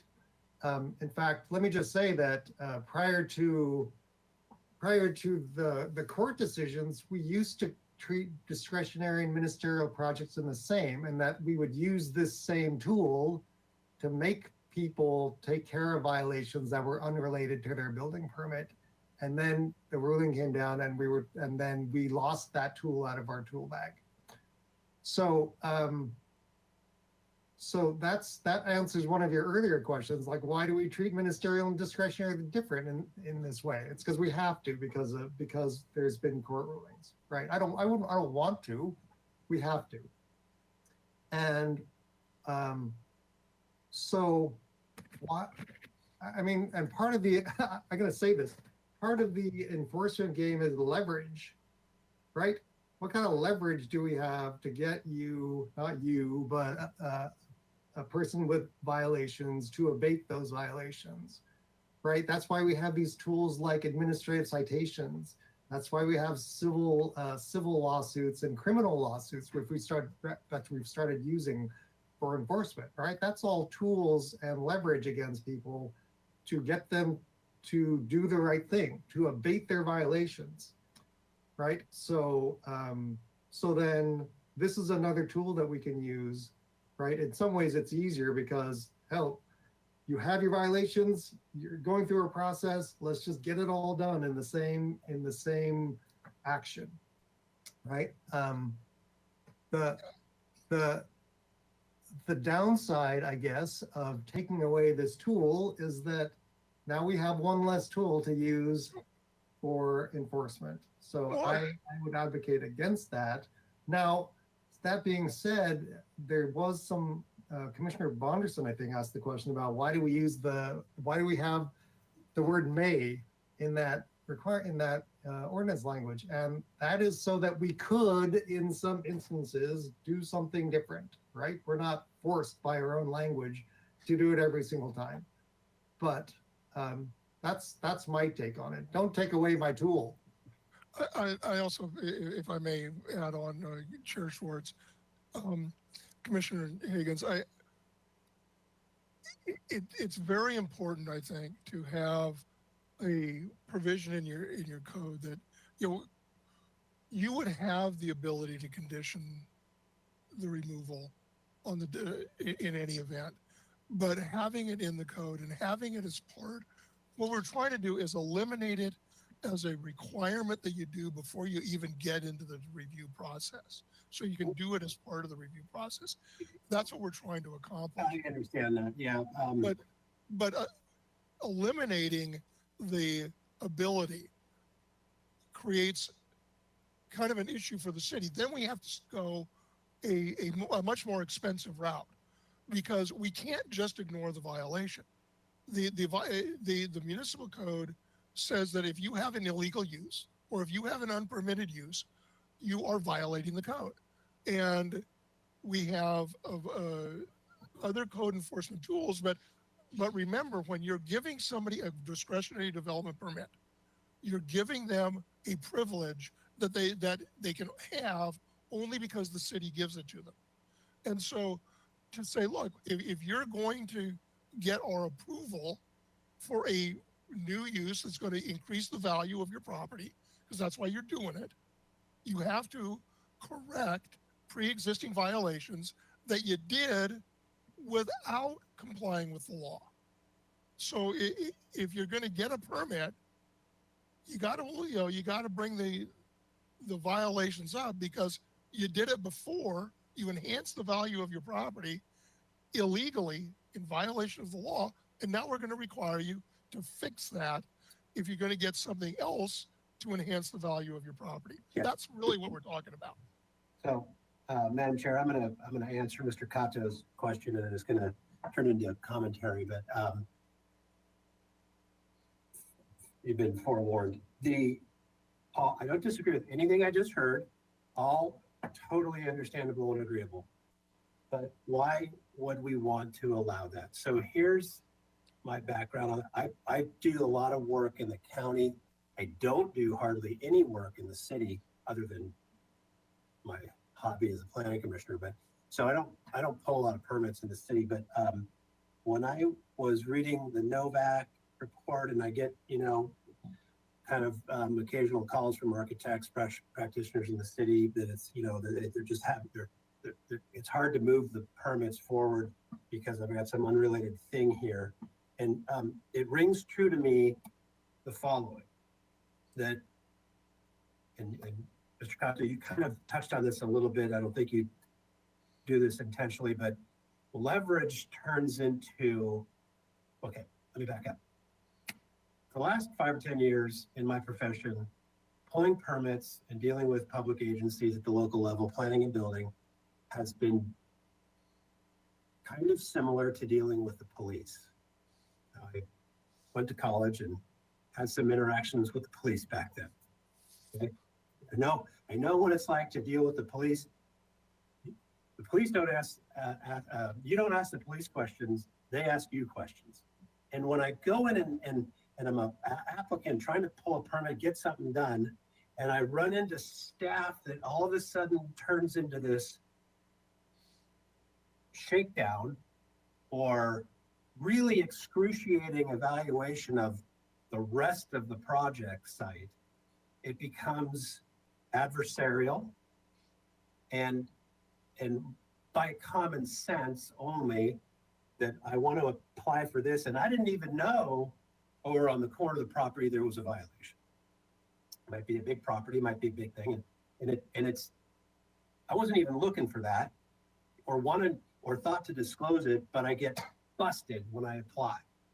And now I've got this really difficult negotiation when I thought I was just going to get a permit to change a window. And now I got to do this other thing too. And it gets weird with staff and accusatory, and you're trying to hide the ball. Okay, that interaction, I think, is what the Novak report was trying to get at. And I'll agree that what we're doing here is addressing one part of the perceived problem. And I agree that the ordinance is well written and shaped, but I feel like it's missing the bigger picture, and maybe we can't even get at that bigger picture because it's kind of impossible. you're right, Mr. Henschke, you can't give somebody an entitlement to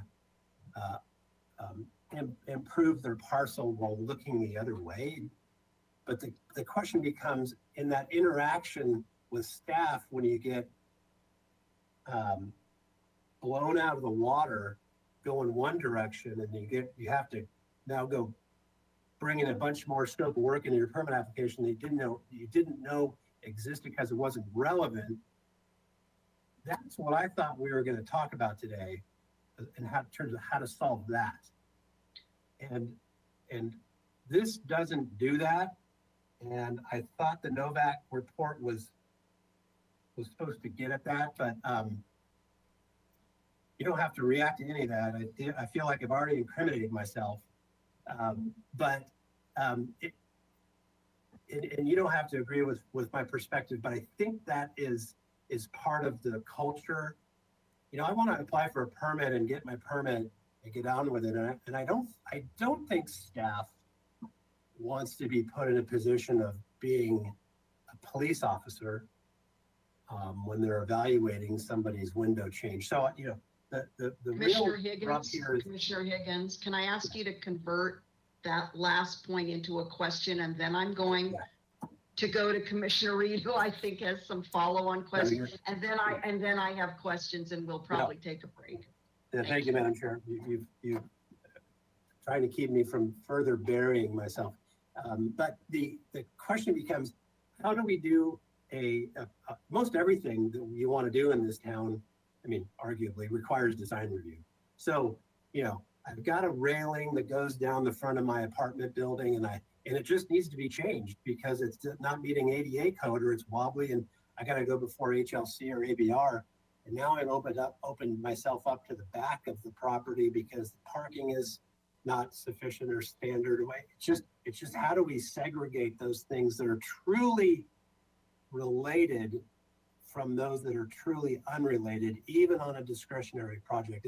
If you're going to tell me that this word may in subsection E is how we do that, I'll agree with you, but I think we ought to be doing it in a way that's more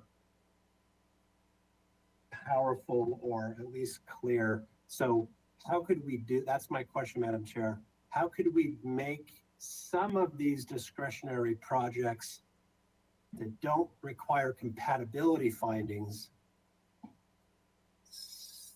segregatable? And with that, Mr. Cato and Mr. Henschke, if you could just respond to that closing question, we're going to do that and then go to Commissioner Reed and his follow-on questions. Thanks. Chair Schwartz, Commissioner Higgins, I would say that there is some amount of proportionality in what we do. If someone had, you know, a giant violation and they're coming in for a handrail, I'm not sure that we would open up the entire thing, right? Because that's well beyond the scope of what their budget is, right? And you know, they have a $2,000 railing project. I don't think we're going to make them do a $5 million improvement in the back, right? Just so they can get their railing. So that does come into it, you know, our thinking about what happens. So you know, I would leave it at that for now. If you wanted a specific word change and the commission agreed to it, it would be on page, I don't have the page number, but in section 30.205.050 C 1,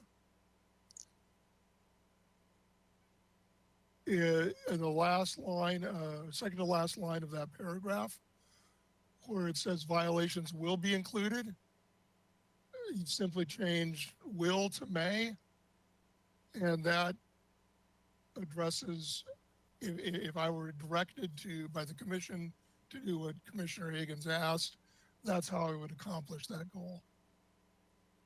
You follow where I was? Let's get Yeah, that let's- specific page, Mr. Henschke, for everybody to just pause and note, Right. please. Okay. It's right on the screen. Yeah, I see it. Violations, it's right now it says will be included. If the commission wanted to accomplish what Commissioner Higgins was asking in his question, you would change will to may.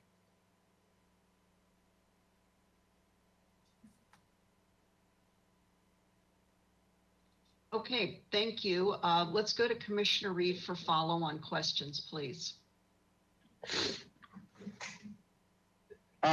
Okay. I just have different examples racking through my brain of commercial properties with multiple units and just very unfortunate outcomes for small businesses at those properties.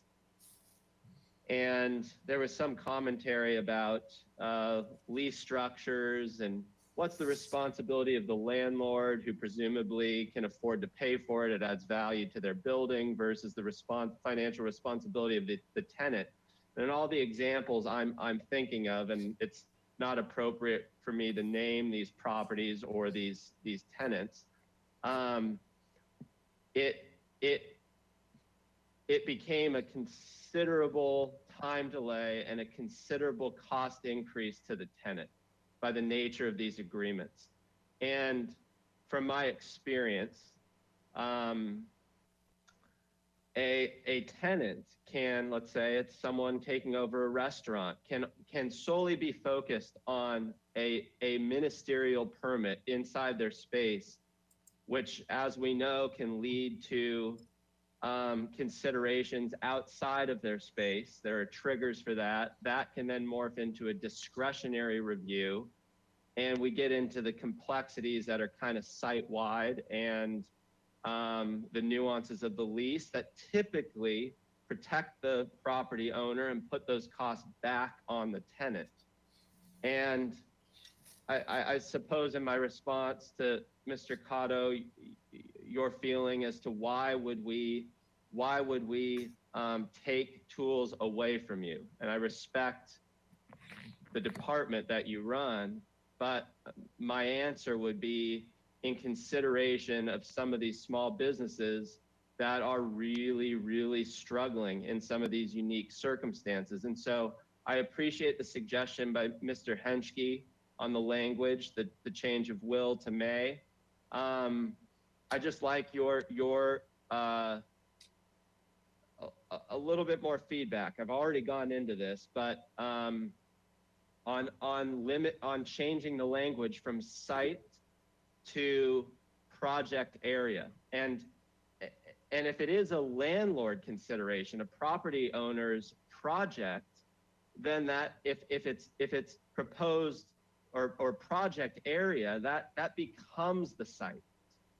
Whereas if it is a tenant's improvement, maybe that a change of that language to project area could better protect small businesses in a multi-unit space. This is, and I'd like your guys' comments on that. Chair Schwartz, Commissioner Reed, I don't like that language only because it's so ambiguous. Like, what does project area mean, right? I mean, your idea was if the landlord coming in, it's the entire property, but I'm sure that landlord would argue that it's just the doorway. That's my project area, so you can't make me take care of all these other violations. So I don't like that particular modification. I do appreciate your different scenarios and wanting to do something about that. And I think it's my at least interest as well, right? You know, I think I started off when you first came up with that scenario of the multiple tenants. You know, mostly we don't hold the tenants responsible for other tenants' stuff or the landlord stuff. So, you know, I'm not saying that, well, what do I said, don't take away my tool. right? We can modify how we use the tool, but if you take it away, that means I can't use it at all. So, so I'm open to different language that would, or at least policy, maybe it's a policy thing that we put in place that kind of gives more direction about how this tool is used. I don't know, Mr. Hensky? Yeah, thank you, Mr. Cotto. Honorable Chair, members of the commission, I recommend against changing on the site. I think the site is important, and I agree with Mr. Cotto's explanation of project area. It would severely restrict the city's ability and lead to confusion. I do think that adding the may directly addresses Commissioner Reed's concern, because you then have a situation where you may have to identify all of the pre-existing unpermitted or unauthorized site development uses or structures on the site. And then the question about whether to abate them as part of that particular application becomes a may decision as opposed to a must decision. And that addresses the specific issue that you were talking about. And there may be other situations, however, where the it's a new proposal. In order to get the proposal going forward, the landlord and the tenant have to work together. Most of the time, the landlord has to be an applicant as well because they're building, and it makes economic sense for the landlord to eliminate the violation because we're going to eliminate it anyway. So I think that by changing will to may, we address all of your concerns, and that using project area is something that I can't recommend at all. Fair enough. Can you guys think of any other recommendations to suggest beyond will to may? I think that I truly do think that changing will to may addresses your concern and addresses Commissioner Higgins' concern as well. And, it's up to the commission, but no, I can't think of another way to do this as an ordinance drafting exercise. No, I'm struggling how I would write what it is you're trying to accomplish, other than coming back to language and just say, changing will to may. That's how I would do it. Yeah. Okay. Well, I appreciate you guys talking this through. Thank you. Thank you, Commissioner Reed. We're just about at 3 o'clock, and every 2 hours we take a break, and that's also my commitment to staff. So we're going to take a 10-minute break now, and then we're going to come back. I have questions of my own. We'll see if there are any further follow-on questions by my colleagues. But let's just say at 10 after 3, we'll be back from recess. Thanks, everyone.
We are reconvening the City of Santa Barbara Planning Commission meeting for February 4th, 2021.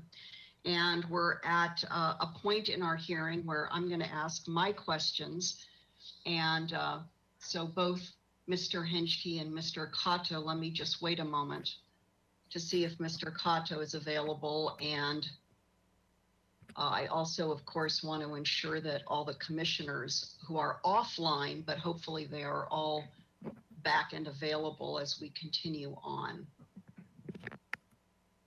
I'm not hearing of any technical problems through staff or otherwise, so that's good news for today. We never know in this era of virtual meetings.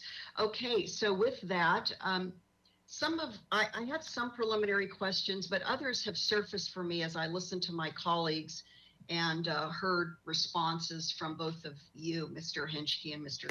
And that's, of course, the beauty and importance of listening to one's colleagues' questions. So, Mr. Cotto, I'll wait till you come back.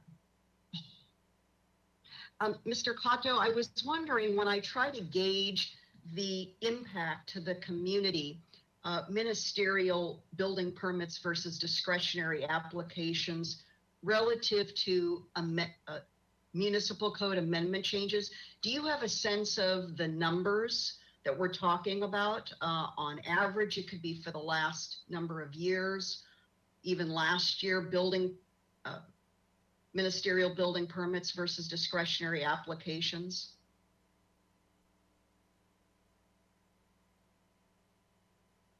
Your audio isn't working? Okay, I'll come back to that. Okay, very good. I'll come back to that, Mr. Cotto. No, I'm back. Okay, Oh, sorry. you are, okay. The organizer had me muted. So, And I don't mean to spring this, statistical question on you. It just came to mind as I was hearing some of my colleagues' questions and thinking of the impacts to the community in terms of changes to the code. Do we know? not really, but let me ask you to clarify. Do you mean of the discretionary ones or the ministerial ones? I'm looking to understand if we have two columns. One is ministerial building permits, and I thought that I heard you answer some of my colleagues that this requirement to open up the whole property for violation remedy would not apply to ministerial building permits. Isn't that correct? Yes, but as far as the So that's statistics like- that you wanted, I'm not sure what statistics you wanted. Do you want it for the ministerial or for the discretionary or both? Well, I was looking for both because I'm trying to get a sense of, how many typical ministerial building permits do we have where the property owner would not be affected by these types of code changes versus discretionary, to get a sense of the magnitude of impact to our property owners in our city. And this is just if you happen to have a sense of the number, the scale, the volume. That's what I'm looking for. If you don't, that's fine. I'll continue on, but it would just be helpful to understand the magnitude of impact to the property owner community for me. Chair Schwartz, if I may, pardon me for the interruption, but I understand your question about the statistics, and I'm not trying to say that shouldn't be answered, but there shouldn't be any magnitude impact, if you will, from these changes, because under the existing code, an application can't be found complete if conditions exist on the site that are in violation of the code. So what we've really done is we've changed how that works. Yes. And so we've made it better for the discretionary permits. We're already not dealing with the ministerial permits because I understand. Yeah. So I just wanted to make sure okay. that we all understood that the impact was to make it better for the discretionary permit process. That's all we were trying to do. Right. I guess, better is in the eye of the beholder. So we won't try to define that at this moment. Yes. Understood. Okay. Okay. Very good. So let me go then to a comment you made, Mr. Cotto, in response to one of the commissioners early on. You said I think you did, maybe this is just a loose definition for discretionary. It's when property owners coming in for something big on the property. Was that just sort of shorthand for what? Big on a property? Yeah, it is. And what I meant was like a big project on the property. So a second story addition to a house would be something big as opposed to a window change, right? But I mean, it's not a precise definition. You know, when I answered Okay. Commissioner Wiscombe about what's the difference, right? The codes tell us what kinds of projects are discretionary and what kinds are not, just depending on exactly what you're doing. But in general, I would say that, if you're going to a discretionary project, it's a bigger project than a ministerial one. Okay. And then related to that, and we don't need to go to a specific page right now, Commissioner Higgins was asking you some questions, and to one of his questions, I think you remarked that, for example, if there's a railing replacement, and if that would be part of a discretionary, or if that would be a discretionary application, that it would not trigger staff requiring costly violation remedies or abatement. Did I hear that correctly? Because this is fuzzy or confusing to me. So it seems kind of on the vague side. Commissioner Schwartz, it is a little bit on the vague side. What I was trying to say is that, we do exercise some judgment and proportionality of what's being proposed versus what the violation abatement is one of those measures, right? And in that example, it was a railing that needed to go to design review, and there's some giant violation in the back that would cost millions of dollars, and this thing is very little cost, right? So we take those things into consideration, but there is no hard and fast rule that says if it's a railing, then you don't take it into consideration or whatever, right? It's kind of, we look at these, what is the project? What are they doing? What are the violations? What's the cost? Is it too much in proportion to the building, in proportion to the project? And we'll look at a lot of different factors before we decide that we're gonna require someone to take care of every single violation. Okay. Well, something I'm interested in as a follow-on, Mr. Cato, is I'm trying to put myself in the position of being an applicant in this regard.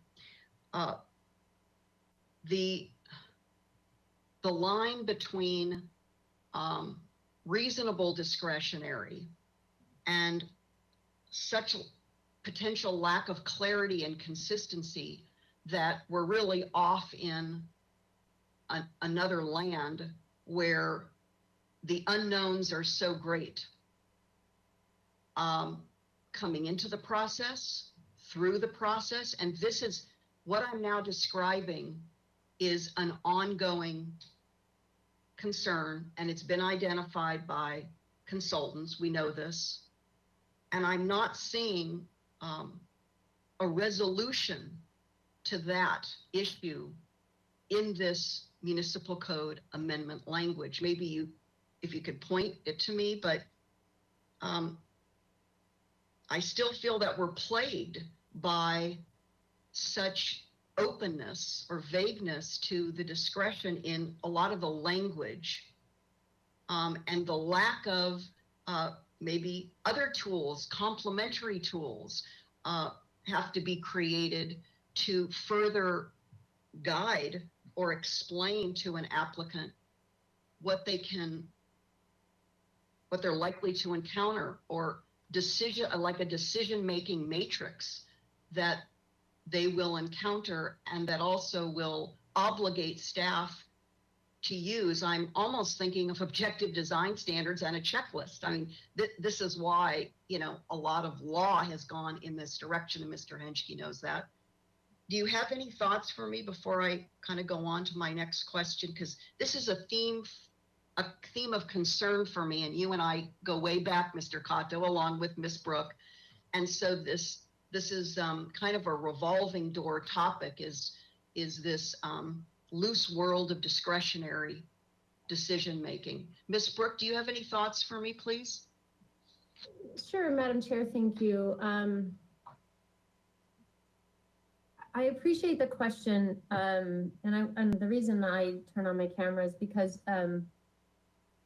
I sense that it goes obviously beyond what's before you today and to bigger improvements that we in the land development world of the city are working on. And you've sort of encapsulated the challenge that we have had and that we are very upfront about, that there's this balance between predictability and flexibility in our process. And so the language that we had proposed was pretty black and white.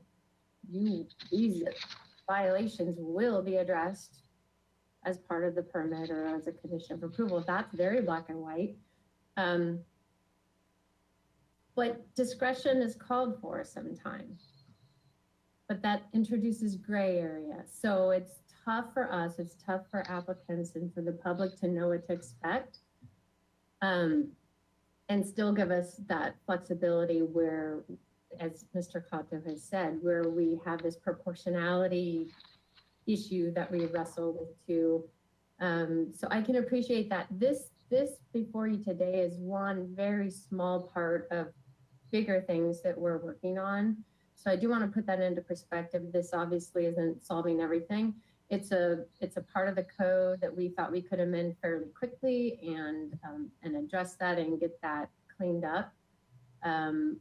Other aspects of the process improvements obviously involve much more public dialogue and outreach. And so, yeah, we're working on those. And even in terms of what is the scope of design review, when one part of the project might be what's triggering design review, what's the scope of the ABR HLC in that situation?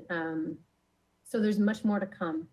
Okay. So I do Thank you, want Ms. you, Brown. yeah, to Okay. maybe have some comfort in that. This obviously is just one piece of it. Okay. But anyway, I'm available for other questions. Okay, thank you. And thank you so much for being here and available. So, yeah, it's a little bit of a cart before the horse for me, and that's why I'm asking some of these questions. I'm not comfortable with a characterization that this is, these are straightforward, or it's one small part, or that, you know, maybe it's in proportion, not even that significant, but to me it's far ranging. And so I want to come back, not to any particular page, but I want to ask the two of you, if perhaps you had considered in starting to think of amendments to these codes, did you consider community outreach? And one of the commissioners asked you about that. And Mr. Cato, you'll recall the reason I was thinking back to the working group I was on in 2014, the Zoning Information Report Working Group. And I went back into my files, you know me. There were 13 members, Mr. Henschke, on this ZIR working group. And what came out of that working group, and this is germane to what I'm going to ask you, was a proposed pilot program that I and Association of Realtors Government Affairs Director Krista Pleiser drafted to do public outreach, public education, and to offer a pilot program to allow property owners to voluntarily bring their violations to the city for perhaps reduced fee abatement, no penalty abatement, and to ensure that it didn't further complicate future renovation applications, shall we say, or applications for property improvements. So that pilot program didn't go anywhere, and here we are now, 6-7 years later, kind of with a micro focus on municipal code amendments,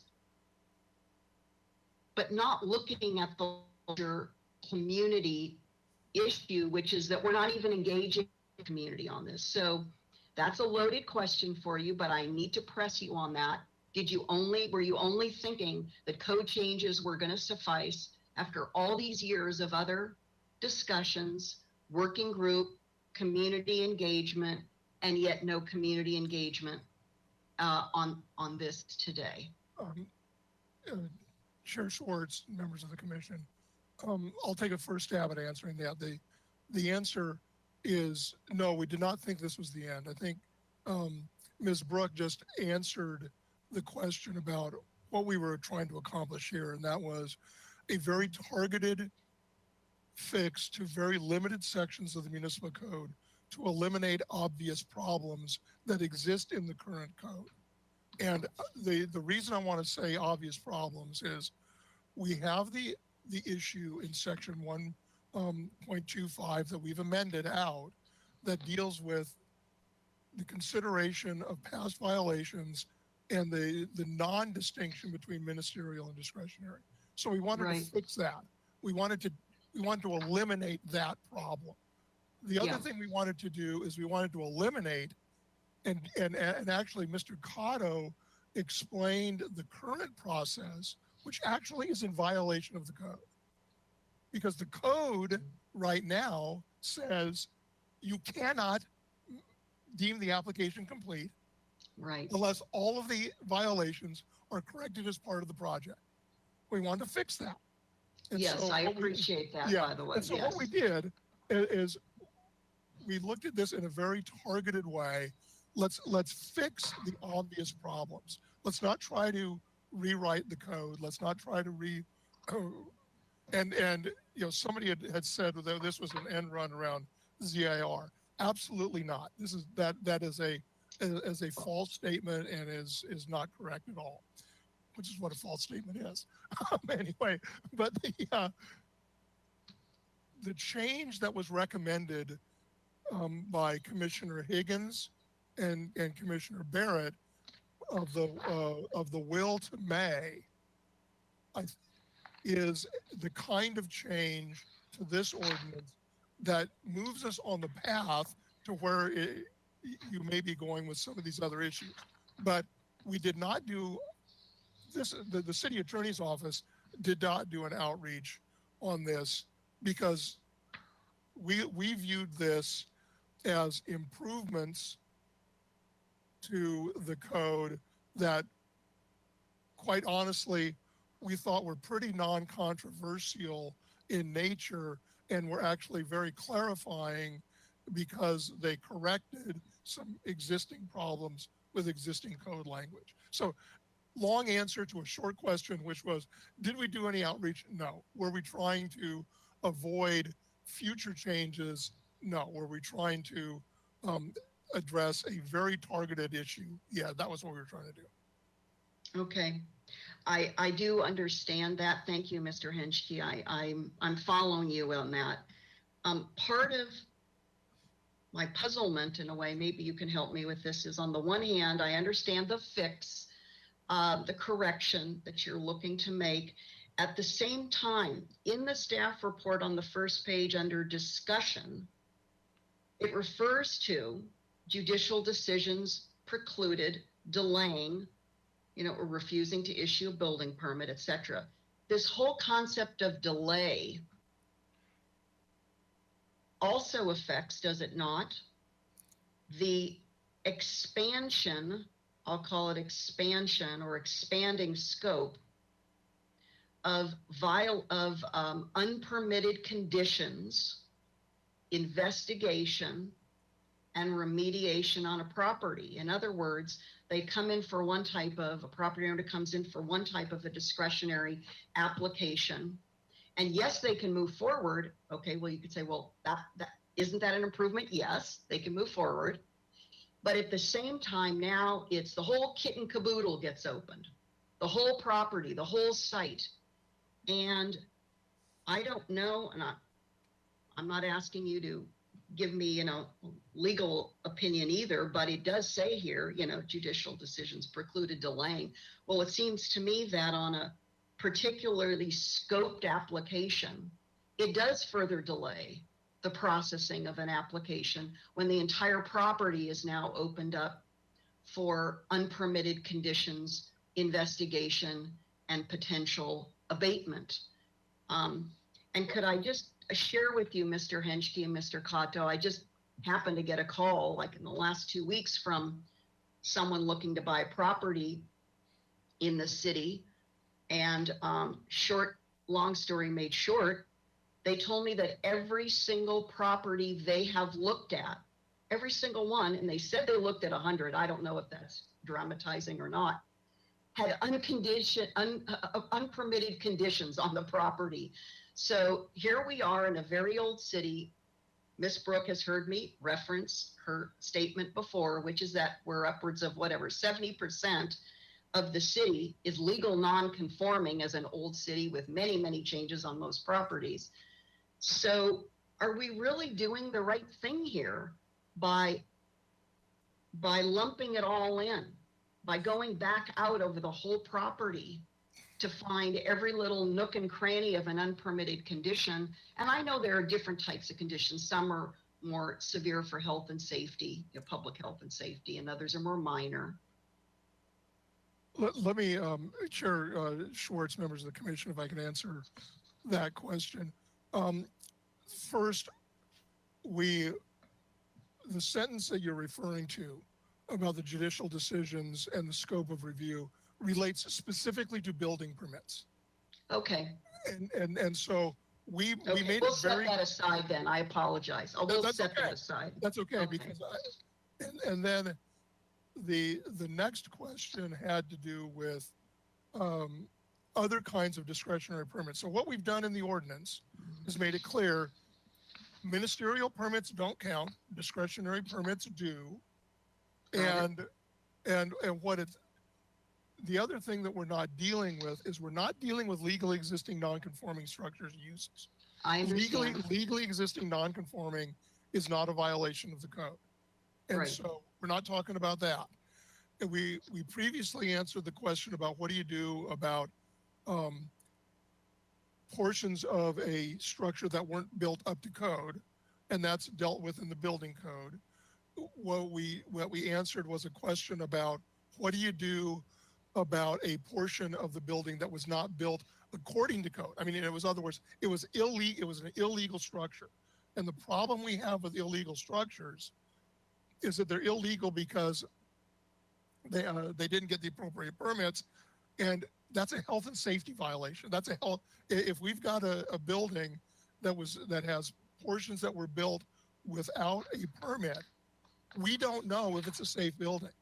And so we need to, that's a huge enforcement issue for us. So really what we're doing is we're narrowing down to those existing zoning violations, if you will, that are either unpermitted because of zoning, or they were done without a permit, a required zoning permit. And what we've done is said, rather than saying you can't even accept the application, what you said is, we're now saying you can show it the correction on the application, you can show the violations and show the correction. And then the proposed language was, and then you got to remove the violation as part of the conditions of approval if you don't before. Now there seems to be a desire by the commission to make that a discretionary condition, and we changed a word may to will. So we really, I truly do believe that we have narrowed this and given the ability to staff to be able to address serious violations, address other violations that are maybe not so serious but need to be addressed, recognizing that once a violation comes to our attention, we need to do something about it. You know, yeah, we might, and that might have to be filing a notice of violation if they don't fix it. Let me ask you though, and I don't know if it's fair to reference the staff report versus the municipal code language itself. And we had a public commenter, Mr. Johnson, reference on the first page of the staff report, this language. I'll just read it. Amending municipal code section 30, okay, to remove the prohibition against finding application to be complete unless all violations are corrected, and replacing it with the requirement that existing violations be identified on the application. And so without sort of a checklist or handout tool for an applicant, this is very generic language too, identified, violations identified on the application. How would an applicant know exactly how to go about doing that unless we also create some sort of a companion handout? Mr. Cato, do you have any thoughts about that?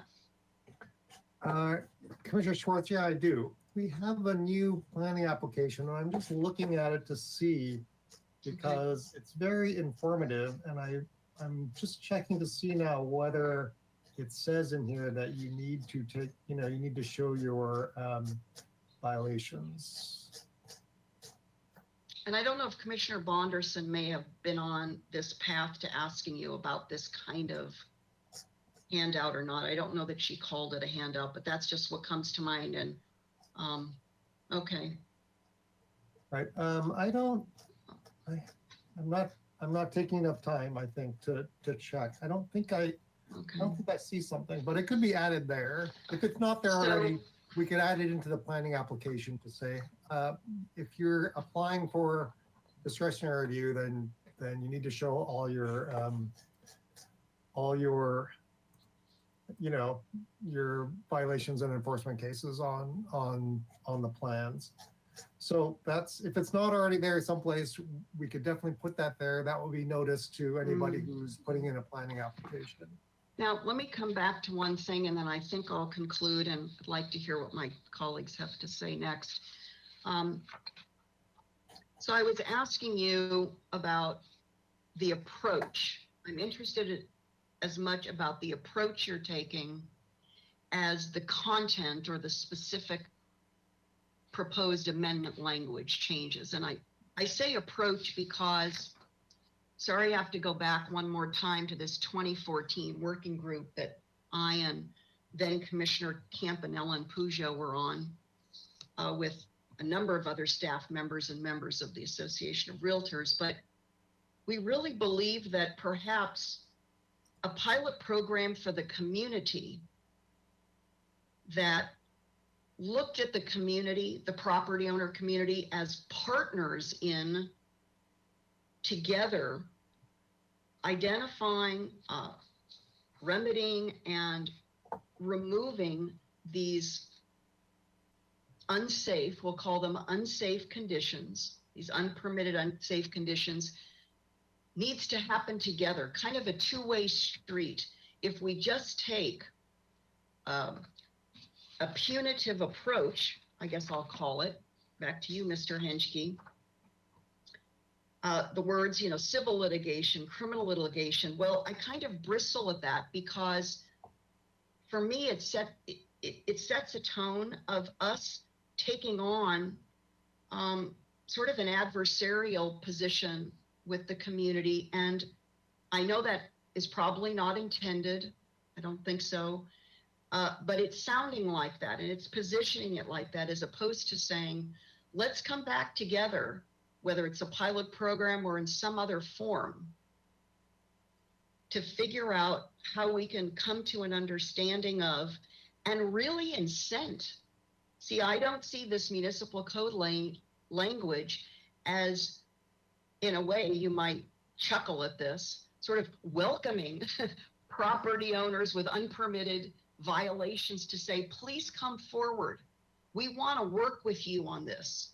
How can we make it less painful, whether you performed these unpermitted conditions or you inherited these unpermitted conditions as you've acquired property, which, by the way, is not uncommon, both in the city and the county, acquiring unpermitted conditions, sometimes known and sometimes unknown. So I don't see this as, I'll call it a partnership, maybe that's not the right word, but working together with the community to figure this out so that we're not setting up a tension, unintentionally, and a tension-filled relationship. And so have you thought of any other approach than to just changing the municipal code, Mr. Henschke? Well, Chair Schwartz, member of the commission, the changes to the municipal code are intended to eliminate some existing provisions that make it actually more adversarial than the process really is. And the other thing I think that is very important to point out is how the code enforcement process actually works. And to be honest with you, only the most serious violations go to criminal violation. And that is only after many, many attempts to work with the property owner to cure the violation within a reasonable time to the satisfaction of both the property owner and the city. The notice of violation civil abatement process is also a collaborative process. Criminal prosecution is expensive for everybody, including the city. So is civil litigation. And we don't want to go there if we don't have to.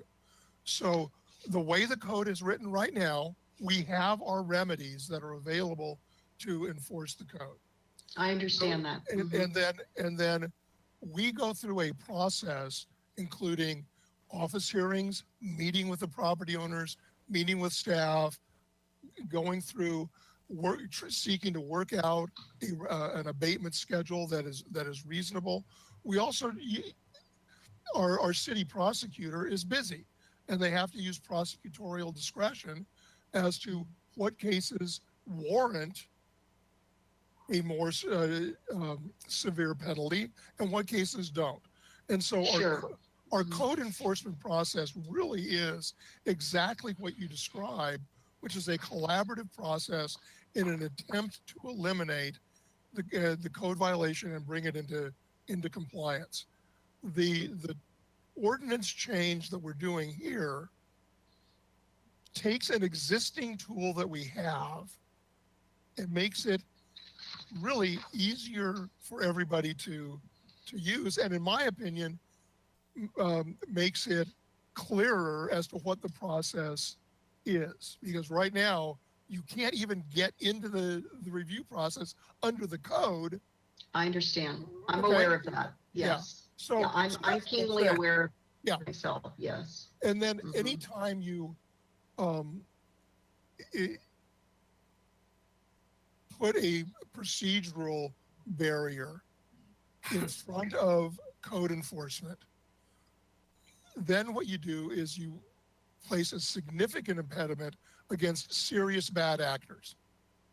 And when you have a serious bad actor, you want to be able to use the full force of the law against that serious bad actor.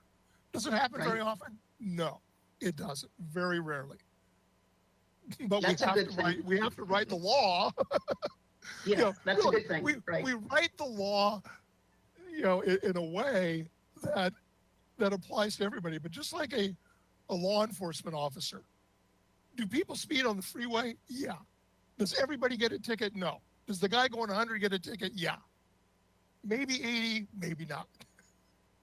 Mhm. That's Okay. just that's of course discretion. Yeah. Okay, well, I think my questions have been answered, and so I'll just first see if any commissioners have kind of follow-on questions now that we're back from the break before we go to deliberations or comments on our recommendation. Does anyone, could you come back on first if you have more questions? Or raise your hand if you have more questions of staff?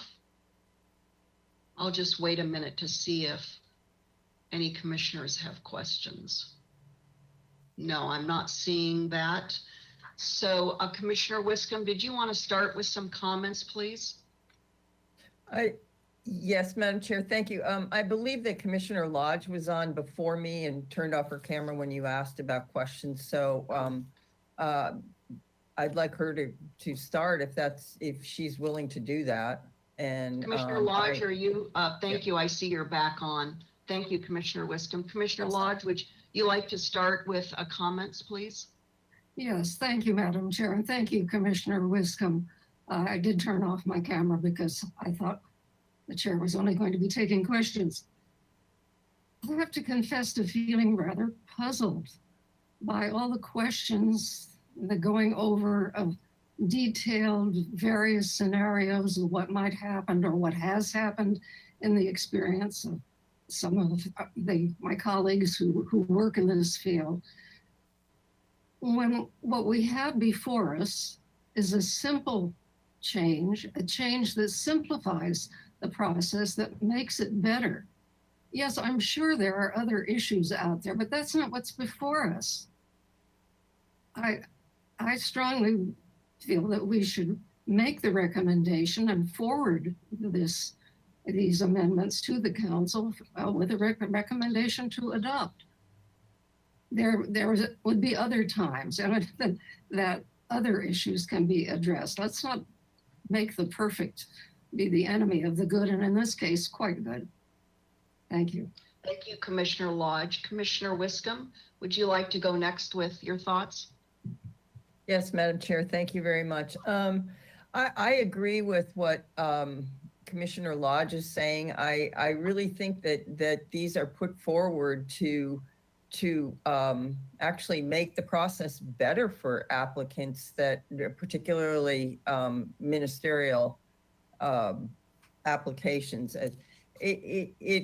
It's just it's good policy, and I think that Commissioner Lodge's comment about whatever she said about, you know, not trying to make it perfect because it's good the way it is, and we're never going to make it perfect. There's always going to be some scenario that comes up that imperfects it, but I think staff did a very good job on this. I would suggest a couple changes, and I'll go through them. On page 6 of 10, this is section 3020550, changing that word in the last sentence of C1 to a requirement for correction of violations may be included as a condition of approval, I think is a great change. And I would totally support that. And then as to the discussion about the project area versus the site, I agree with staff. I think that the project area is too ambiguous and could actually lead to potential delays, arguments, litigation, whatever. And so I support staff's view on that. And then I also would like to, on page 7 of 10, under 2 findings, this is the section where I was confused and I reread the first sentence of that. The second sentence is the inability to make one or more of the required findings is grounds for denial of an application. And I think that we should add to that sentence the inability to make one or more of the required findings in the administrative record, which is outlined above and which Mr. Busk spoke of, that could involve, depending upon what the application is, could involve different findings for different sets of circumstances, but it all constitutes the administrative record. But I just think that makes that clearer by adding in the administrative record after one or more of the required findings. Okay. And then the last comment that I have is I think Mr. Cotto spoke about adding language to the development application about violations, and he actually was pretty succinct about it, but I didn't quite write it down. But I think that would be appropriate to do that. And so those are, I guess, 4. Did I get up to 4 or 3? I think 3, but we can Yeah, we can get to that as there's a few yeah. we summarize. Okay, so those are my comments, but I support staff's recommendation to forward this, and I'd just like to see those changes. I think they're good ones. Thank you. Okay, thank you, Commissioner Wisdom. Commissioner Higgins, were you on next, or was it Vice Chair Escobedo? I'm sorry, I lost track of the sequence.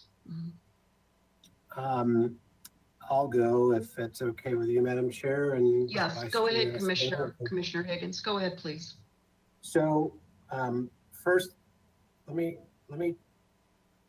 tell you why I don't think the word change will or may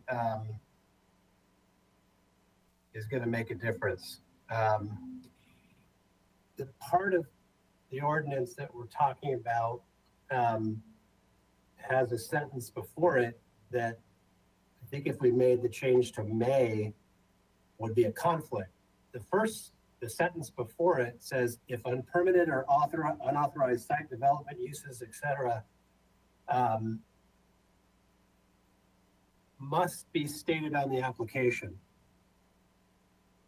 So the funnel here is staff, we see there's a violation, and so you need to get going here, you need to put the corrective action and make it part of your project description.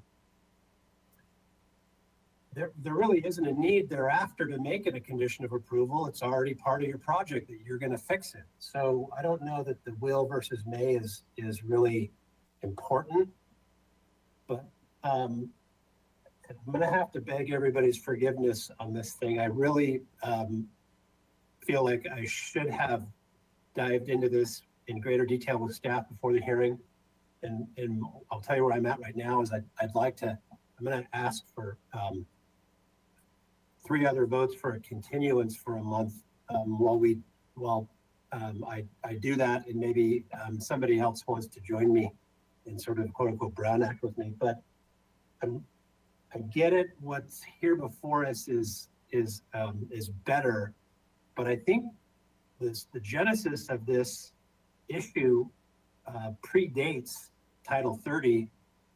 We have had a problem and I'll use the word problem, and Mr. Kato would use the word leverage, and therein lies the rub. I totally get it. We don't want to eliminate a tool to coerce people into compliance, but that therein has been the problem. And it's not totally unrelated to ZIR, it's a distant cousin.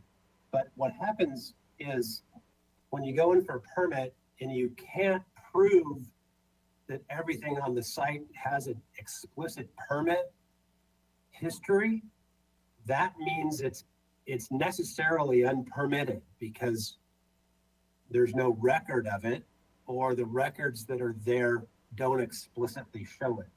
And you get into a fight where maybe in 1970, when the permit was issued, the scope of work that's on that permit is different than today's standards, like for stormwater or pavement or other things that we just have a very large list of things that need to go on a set of architectural plans or site plans that didn't exist in the 70s. And so by exclusion, you get to a place where you're now facing a violation that's really just an alleged violation. It's just that nobody can find the permit. And frankly, the violation isn't even on the parcel yet.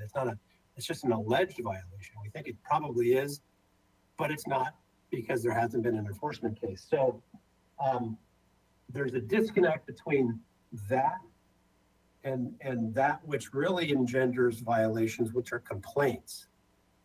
In the olden days, not so olden days, you'd have somebody look at your property and they come onto the property and they really would want you to have the permit. You've applied for it, and they might see something out of the corner of their eye and they say, I don't see that, because it's not really part of what this applicant is wanting to do. They don't even know it's a violation. And so the permit gets issued, and that which is maybe questionable is given the benefit of the doubt.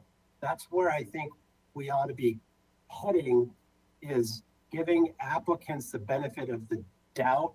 If there's an absolute, no question, ridiculous enforcement case that ought to be applied to the property, then there's no way we can allow them to do anything discretionary, for sure, unless it's corrected. It's the nuance of maybe there is a violation, maybe there's something that's unpermitted, but nobody's complained about it. So staff will say in every agency up and down the state of California, really enforcement happens by complaints. And this is the disconnect. We have a CSI sort of investigation when somebody applies for a permit that yields things that are quote unquote unpermitted that becomes a stumbling block.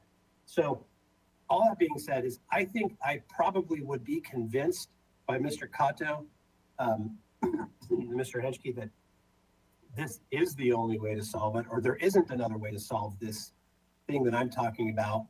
But I'm not convinced today, and I would love it if I could beg everybody's pardon for a month or maybe less than that, and do a little workshopping with Mr. Cato about some other particular case by case things that could be carved out of this to make this particular ordinance amendment a little bit more precise and inch it towards perfection. It won't be totally perfect, but that's kind of where I'm at. So I'll wait to hear from my other colleagues on that at this point. So thank you, Madam Chair. Thank you, Commissioner Higgins. Vice Chair Escobedo, comments, please. Thank you, Madam Chair. I tend, listening to all the discussion today, to really align with the comments of Commissioner Lodge and Wiscombe. And it might come from the fact that I'm not a practitioner, so that might be one of the factors. But to me, this seems objectively better. And that's not to say that listening to my fellow commissioners and some of the comments that they made, including the comments that Commissioner Higgins just made, were not compelling. And I think staff is hearing all of our comments and our questions. I'm just not so sure that this is the appropriate vehicle for many of those changes. I think that the compromise of changing will to may on page 6 of our staff report does give staff the latitude to provide that benefit of the doubt that Commissioner Higgins was talking about. And listening to Mr. Cato, I think it's also in staff's best interest to, and he used this word proportional, is to assess these applications and provide proportional conditions of approval based on the severity of what those violations are. I mean, it's in our best interest to get these violations abated, and definitely where there's health and safety risks or violations, those need to be addressed. And so when I view what we have before us today, I support moving this forward to ordinance committee. I support adding that additional flexibility on page 6 that's pulled up right now with changing will to may. I'm supportive of Commissioner Wiscombe's language clarification on page 7. And I'm also supportive of prompting for existing violations on discretionary review applications, as Mr. Cato referenced, that if it's not there currently, that we do prompt that to make it a little bit more straightforward for applicants. But in regards to a continuance, Madam Chair, I would not be supportive of a continuance. I would be supportive of moving this forward with those changes that I referenced. Thank you. Thank you, Vice Chair Escobedo. Commissioner Bonderson, your thoughts, please, your comments. Thank you, Madam Chair. Excuse me, I hit the wrong button and the video turned off. Can you hear me okay? Is that working? Yes. Yes, and I'm going to excuse myself for a moment. I'm going to fix the lighting in my office. I'll be right back. Very good. Thank you. So I will be supporting the suggestion that Commissioner Higgins made with regard to moving forward with a continuance. And I don't know if we will have enough people support us with that, but at least now you have 2. And I will share with you why I feel that way. in fact, I have to also say that Commissioner Higgins apologized for taking it this direction and perhaps not spending more time on it. But to be honest, I felt that I did spend a lot of time on this. I did quite a bit of research looking for the material I was expecting to see. And because this is a topic that I work with every day, I mean, the majority of my work in the planning field is violations and enforcement cases. So I feel very comfortable with this material. The reason I feel that I cannot support the direction that my fellow commissioners Lodge, Wiscombe, and Escobedo are proposing is because, yes, although this is better and it's moving in the right direction, I don't think that's good enough. I don't feel like being better, one step better, is the right effort that we should be making. I think that we should spend a few more weeks, a little bit longer on this. And by the time we do send it to the ordinance committee, that it's more solid. Because when looking at this document, I felt like it was missing something. In fact, the more I looked at it, the more I felt like it was missing something. And I feel like we could put our heads together here and really use this opportunity and use these amendments to create a more complete and self-supportive document. I have found multiple times that the burden of proof of any project is on the owner. That is the policy of all jurisdictions, not exclusive to the city. But as a part of that process, it may or may not be clear, and it may or may not be easy to identify prior to submitting an application. And more so, once that is identified after submitting an application, there are many opportunities to identify error on the part of the jurisdiction, which would then support the owner and help move past a violation. But to be able to clear that up shouldn't slow down the process. And I appreciate the efforts that have been made in this amendment. I know that this is moving forward in the right direction. I just strongly feel that it can be worded better, that it can be more clear, that it can connect to areas in the municipal code more clearly that do discuss the enforcement code. And so it doesn't stand alone and simply confuse the reader. I don't feel like it's ready for that. And that's why I will support a continuance if we have the votes. Thank you, Madam Chair. Thank you, Commissioner Bonderson. Commissioner Reed, would you like to go next with comments? Yeah, thank you, Chair Schwartz. Yeah, I think changing this language as proposed from will to may, maybe that helps, maybe it doesn't, but what it does is it creates a subjective situation where staff may or may not give somebody the benefit of the doubt. And considering that those who presented today referenced the Novak study, I go back and I look to Jonathan Ingram, who, Chair Schwartz, you noted, he conducted the fact-finding mission, interviewing 55 city staff. He convened the 6 large stakeholder meetings. He collected surveys from customers. And what he said is that he found that amongst staff, there can be this, they can see narrow project applications as an opportunity to review entire properties for compliance with historic plans and the latest design guidelines. And this results in a scope creep for a project, forcing applicants to address a myriad of issues on the property rather than just the project they submitted for review. This leads and it could expand the cost and the timeline of a project. And so I don't want to just bank on the benefit of the doubt. And I think there's an opportunity here. This is an important vehicle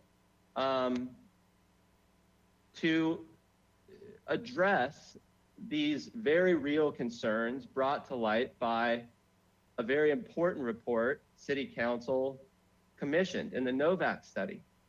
And I don't think there's any downside to pumping the brakes on this today and taking a deeper look. I think we can bring in other stakeholders. There's plenty of resources to have a substantive conversation, work effort, and let's see if we can improve this. It needs to be improved. So I will absolutely support a continuance with a work effort towards improving this. And to me, it seems like city staff is willing to do that. I mean, that's in the Novak report. There's a willingness for improvement. So let's take this opportunity to do it. So yeah, I'll support pausing for a moment and trying to make this better.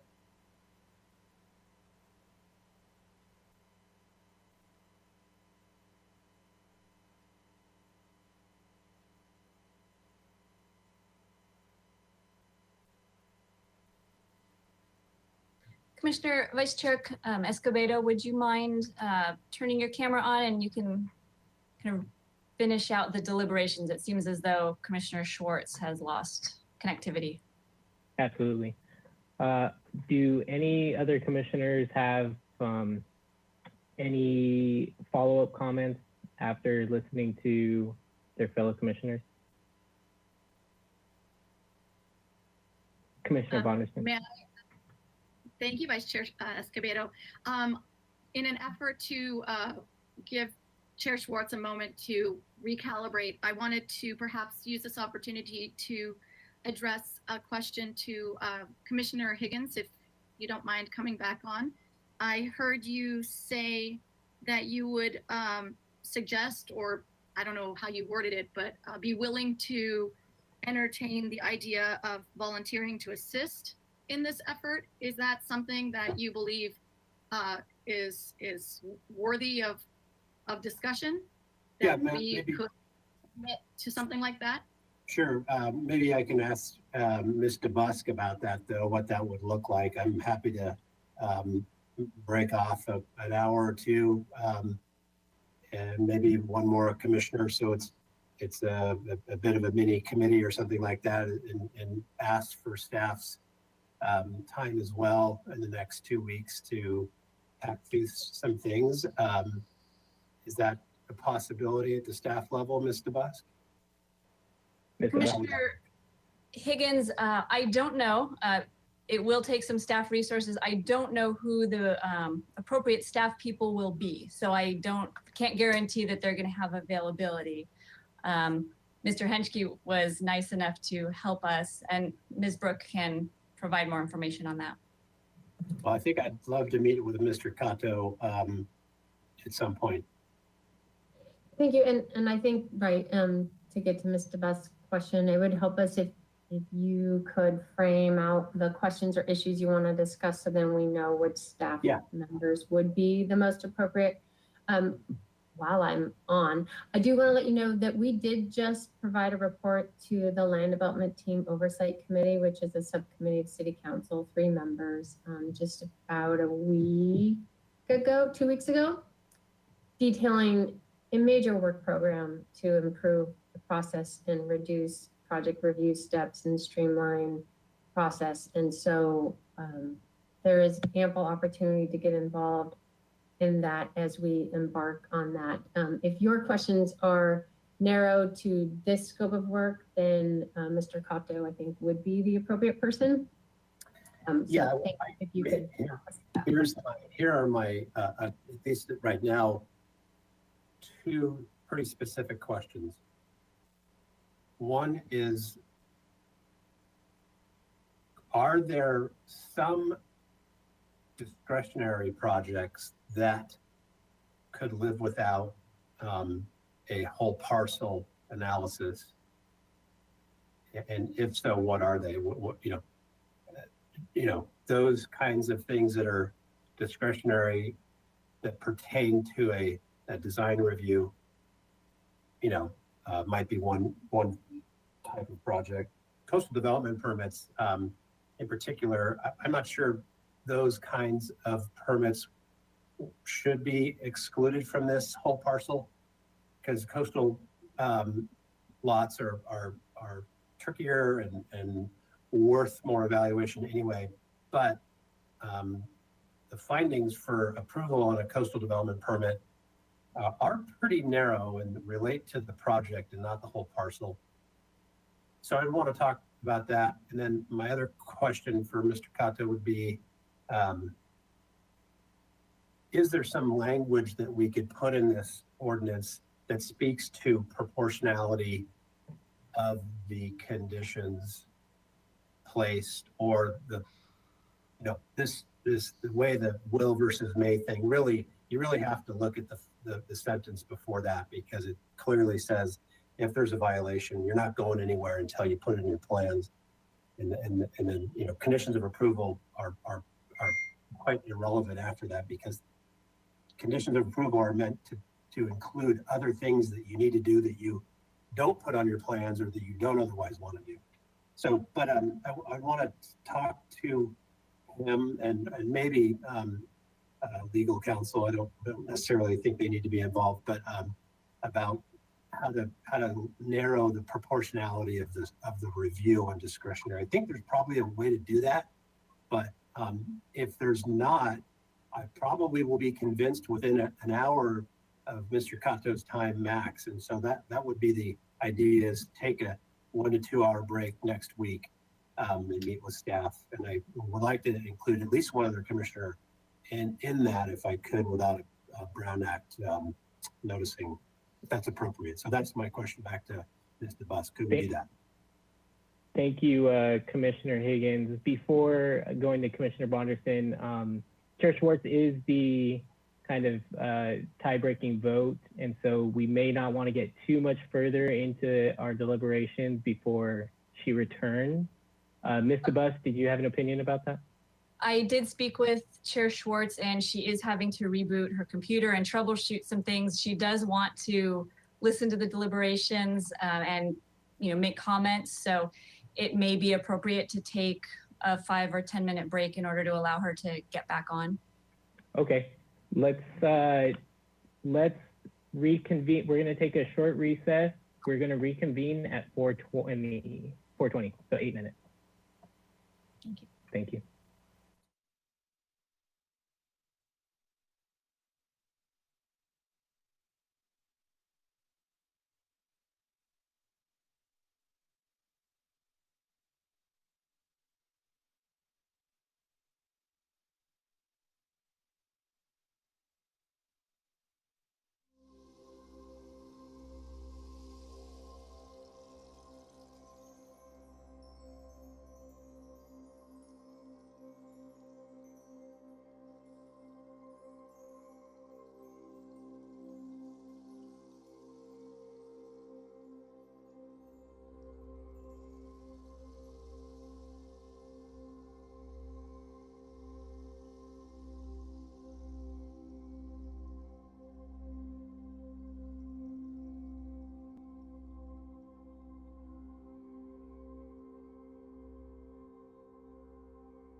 idea that Commissioner Higgins had proposed, and I was wondering if he would like to come on and perhaps summarize how, what we covered for you, so that you're not missing out on it before you deliberate. Okay. May I pass the torch to you, Commissioner Higgins? Sure, thank you, Commissioner Bonderson. Madam Chair, Commissioner Bonderson just asked me to elaborate on the questions I would ask, I think, and how that would work. So I'm trying to summarize whether or not there are any kind of narrowly defined discretionary projects that could be excluded from a whole parcel evaluation. And then, and because I think there may be, because of the design and review qualifier as a discretionary project. And then the second question was whether or not we could find some language in this ordinance that helps to really qualify or elaborate on the proportionality of the condition. And then I said I might go through a process with staff and they convinced me there isn't, I'm sorry, Commissioner Higgins, can I ask you to pause? What did you just say about a process and they convinced you there isn't? Could you slow down a bit there? I'm just open to that. I don't know for sure that we're going to find the big magic solution to this. We may not find one, but I don't feel like today we've tried yet. So that's all. Okay. Other highlights of deliberations? Again, I apologize for any recapping. Commissioner Bonderson? Yes, I just wanted to add that I had asked Commissioner Higgins to elaborate further on one other item, which was he had suggested potentially working together with the team that's in place, perhaps requesting 1 or 2 PC volunteers. And that was what I wanted you to hear, because you did miss that. And both Ms. DeBusk and Ms. Brooks came on to explain to us a little bit further what that may entail. So I thought you should know that. Okay, I would like to hear from Ms. DeBusk and Ms. Brooke, kind of their response to that in terms of, as you just said, what it may entail, just so I get a sense of that. Are Ms. DeBusk and Ms. Brooke available to just, again, I apologize for just a quick There we go. recap. Thank you. Sure, I apologize. My camera was acting up a little bit. Certainly, I had just popped on the screen a bit and asked Commissioner Higgins that if he was able to frame up what types of questions he would have, if it was primarily limited to this scope of work, which it sounds like it is, that Mr. Otto would be available to meet to kind of just dig into deeper into a couple of the questions that have come up today. I had mentioned if it were a broader discussion about other things that have come up, there is time and a process for that. We'll be getting into a lot of other process improvements as we, as I had just recently reported to the Land Development Team Oversight Subcommittee. And so that, anyway, I was just trying to help distinguish between other topics that we've covered today, but it sounded like Mr. Higgins' scope was pretty narrow to this topic. So okay. And so let me play this out with you for a moment. And I don't know if we need Mr. Henschke from a perspective or if this is just planning.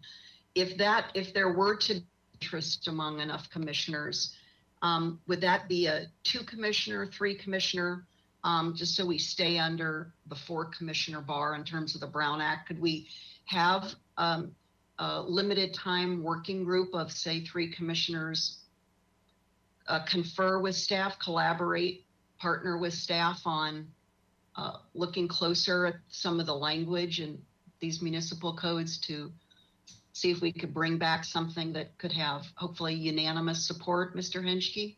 The first question, yes, it's lawful under the Brown Act to do such a limited working group.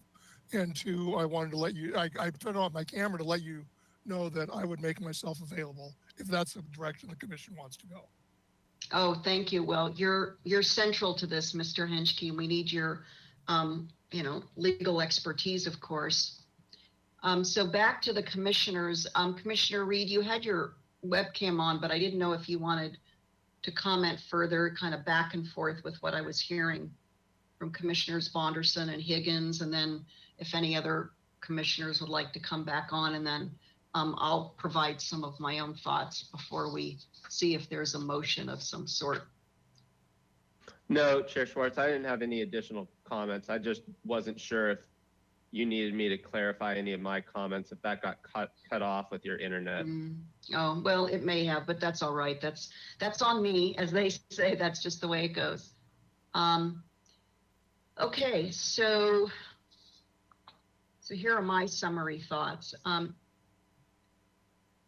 Some documentation that I think perhaps would have been helpful to provide to the commission today for those commissioners who perhaps haven't seen a lot of the documentation that is part of the record in the city across many years of many property owners who have gone through these various processes. You may not be aware, and this is with all due respect to some of my colleagues, you may not be aware of the difficult, complicating, very expensive processes that in many cases are due to no fault of a particular property owner at the time. And the question is, how do we as public servants working with and for the public try to adopt and adapt in processes and practices that help us work with the community to both do what we're obligated to do and the city attorney obligated to do, but also view the property owners in a sort of an innocent until proven guilty light. I don't even like to use that phrase, but I just feel that the approach we're taking here is, while it's one step forward, is not sufficient as moving forward towards a place of what I would call partnership. Maybe that's overstated in terms of the city's relationship with applicants. But it's what we started to work towards 6 or 7 years ago. This is my disappointment, that we dropped the ball, and it's no one person's fault. Some of these city employees have retired, moved on, who were part of the working group that I mentioned. But we had some key opportunities to really engage the community, property owners, to see if we could find a better way forward together than just changing code and imposing new code. I know it's not a harsh intention by Mr. Cato or Mr. Henschke or anyone else on staff. It's sort of I'll call it an unintended consequence, I think, of the approach we're taking. So if in fact, what I hear from Mr. Henschke is that we can, under the Brown Act, have 2 or 3 commissioners kind of engage in a timeout and a conference, a working conference with staff, to go back over all of this language. And I'll leave it to that working group if maybe you want to engage a couple of key stakeholders, several stakeholders from the community who could also provide firsthand experience of how this municipal code amendment affects the community. And again, that was of great benefit in our working group in 2014. We had lots of documentation, evidence from many, many property owners as to what they were experiencing. So that personal experience, that property owner experience, is as important, if not more important, than us policymakers, if we were in council chambers and on the dais just looking at paper. It affects people's lives. So we have to try to find our way through the balance of providing appropriate policies, laws, but also understanding the real life implications of how we carry out the policies, the codes. And so with that, I would be interested if my colleagues are ready to come back on, if anyone would like to try a motion. And I'm hoping that we can get a strong concurrence from the commission to just give us a little more time, give 2 or 3 commissioners, whoever wants to be involved, to try to make this even better. And I understand what Commissioner Lodge is saying about, perfection being the enemy of the good. We know that expression. I don't think we're looking for perfection. We're looking for this being significantly improved for a greater good. And to me, that's a noble objective. So would anybody, or hopefully the majority of commissioners, like to come back, and would someone like to be brave enough to try for a motion? If we could have all the commissioners on, please. I think we're probably ready to try something here.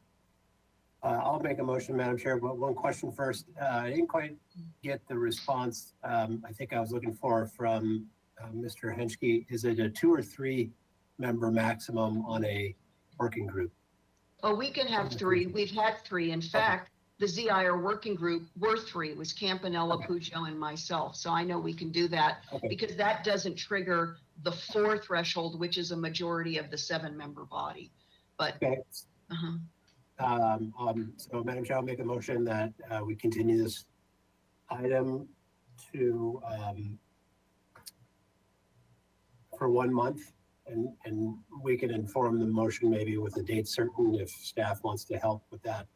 But that in the interim, there'd be a 3-member working group to meet with staff to evaluate the questions that I already asked with respect to the narrow potential for discretionary applications to be excluded from this, and the further language with respect to proportionality of conditions. I would second that. Discussion on that motion, and I may have a question about what I heard in the motion myself, but I'd like to go to my colleagues first. Any questions or discussion on the motion that we all heard? Commissioner Bonderson, please. Thank you, Madam Chair. I'm only curious about the second part of Commissioner Higgins' statement, where he mentioned the working group and whether or not the way he's worded it will limit the work we would like to offer. Is it better to keep that a loose statement on what the PC might be supporting on?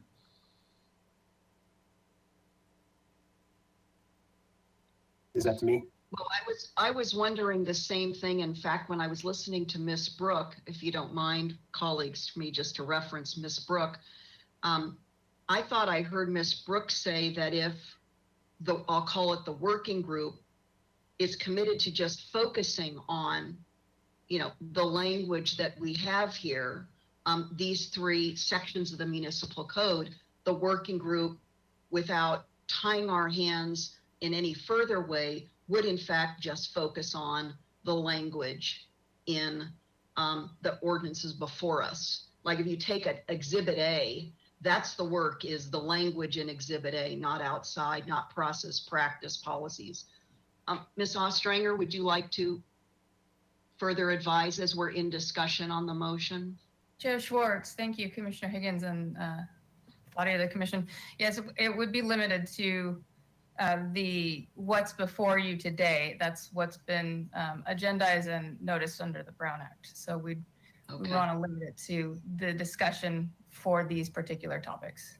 I'll amend the motion if you like, Madam Chair, to clarify that. Okay.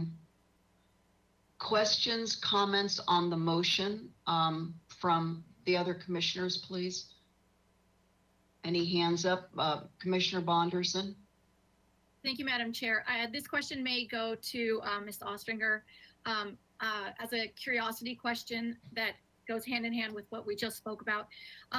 You may recall that I mentioned in my comments earlier that I felt that this document was missing something. If we limit the scope of the working group to only what's on paper and manipulating what's physically there to a better worded document, we may be missing exactly what I'm asking for, which is to make the document more complete, more user-friendly and whatnot, which may require some added content. How do you handle that from the legal standpoint? Chair Schwartz and Commissioner Bonderson, so it's not necessarily, I didn't mean to limit it necessarily to the 3 ordinances that you had in front of you. There may be, as you said, tie-offs when you look at these 3 ordinances where you would, they would, and a change to that might subsequently have a change in effect to some other section within Title 30. I just wanted to make it clear that we couldn't go down the rabbit hole of changing all of Title 30 or looking at the Cosmot report and taking that and saying, okay, well, we're going to address every problem in the Cosmot report. We're really focused right now on looking at these sections that they're kind of the quick fix that address this permitting issue that's a problem for us right now in a legal standpoint in some ways, to address these issues of permit issuance when you've got specifically have an illegal code violation on a park property. So I'm sorry if that came off when I said it as too narrow.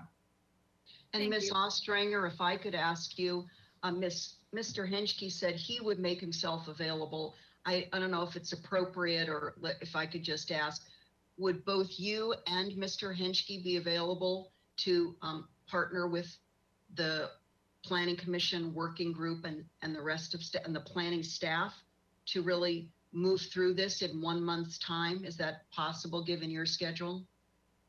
Chair Schwartz, I know Mr. Henschke's been really the head and the spear that's tackling this project, but we do in our office work together. So should he need me, I would certainly, I'm always available to Mr. Henschke and any of the other attorneys. And yes, I always make myself available.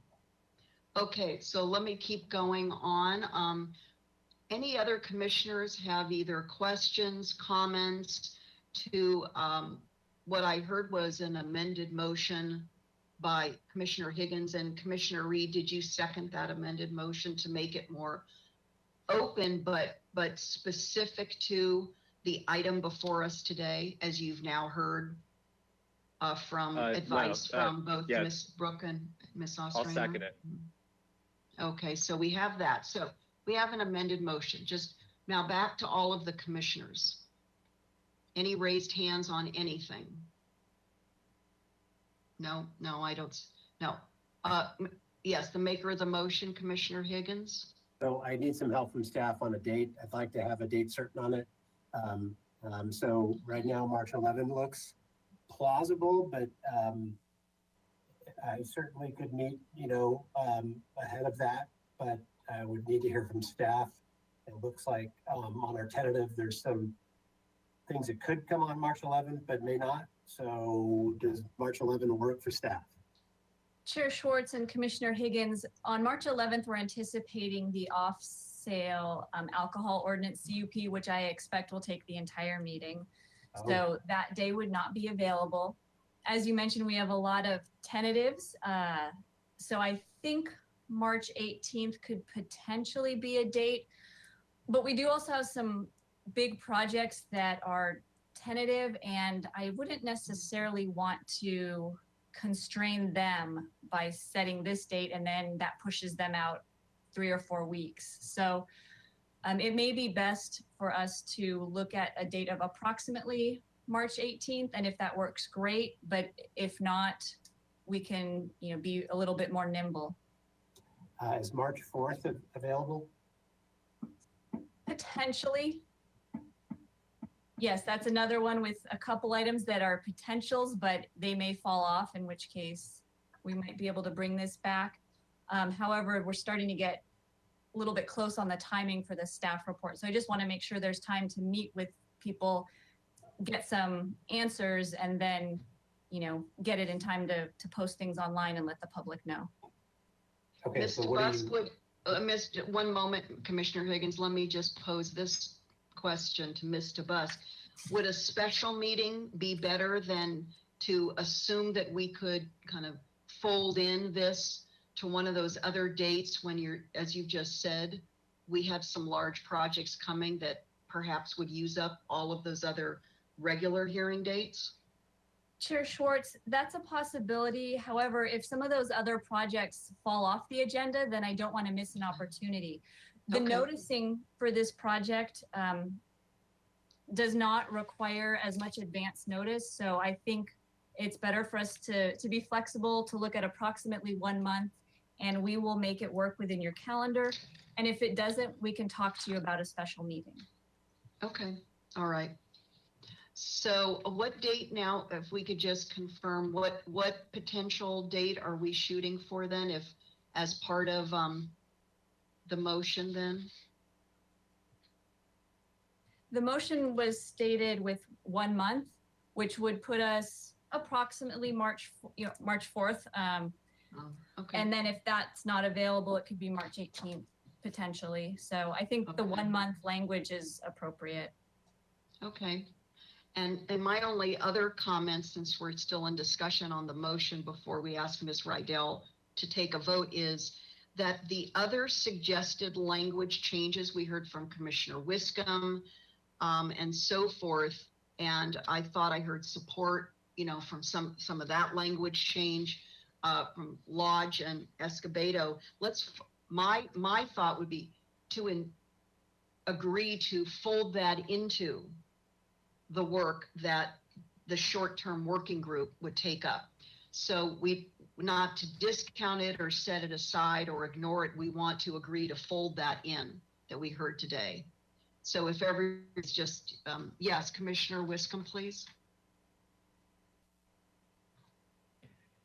Madam Chair, I appreciate that. I think that with all due respect, the language may change and the word fold in is not appropriate here.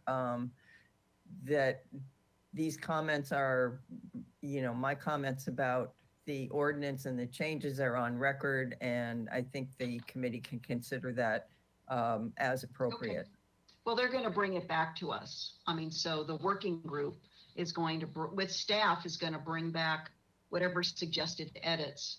I just wanted to respect what we heard today, because it sounded, Commissioner Wiscombe, as though there was agreement around some of the edits. It's just that, to start to wordsmith the rest of this or look at word for word in every single section is not how we want to spend, the rest of the hearing. So, but yeah, the working group will just bring back some proposed changes after conferring with staff within the next 30 days. And sounds like that's a time frame that works for staff. Ms. DeBusk, you came back online, please. Yes, Chair Schwartz, thank you. I was reminded that this did require a display ad, and so it would be good to continue this to a date certain so that we do not need to do another display ad. So given that, I would suggest March 4th.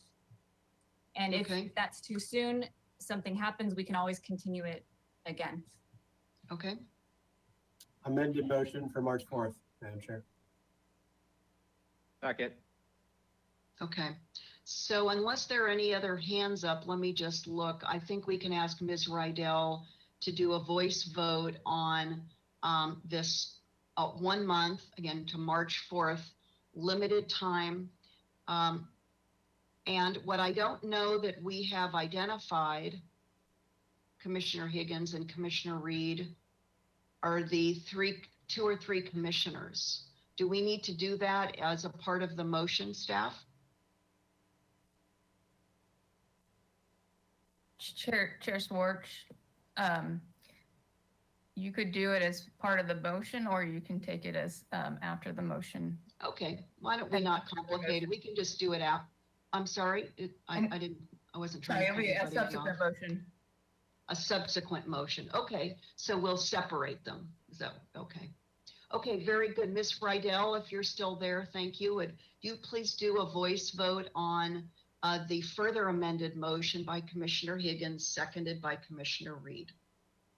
Thank you, And I Madam Chair. think it probably would be good to read it if you would, because we've we've done some adjustment to the original motion. So the motion I have captured currently is continue to March 4th, 2021, and form a 3-member working group to work with staff on clarifying the language about parcel analysis of discretionary projects and narrowing the proportionality of review. Madam Chair, I think the motion was amended to be related to the subject before us today and not limited to those two narrow questions. So Yes. I think staff just didn't want us to open up the Cosmod or report or whatever, and that was not my intent. So my motion is to continue the item to March 4th to further evaluate options for flexibility in the evaluation of all potential parcel related violations as a component of a development application.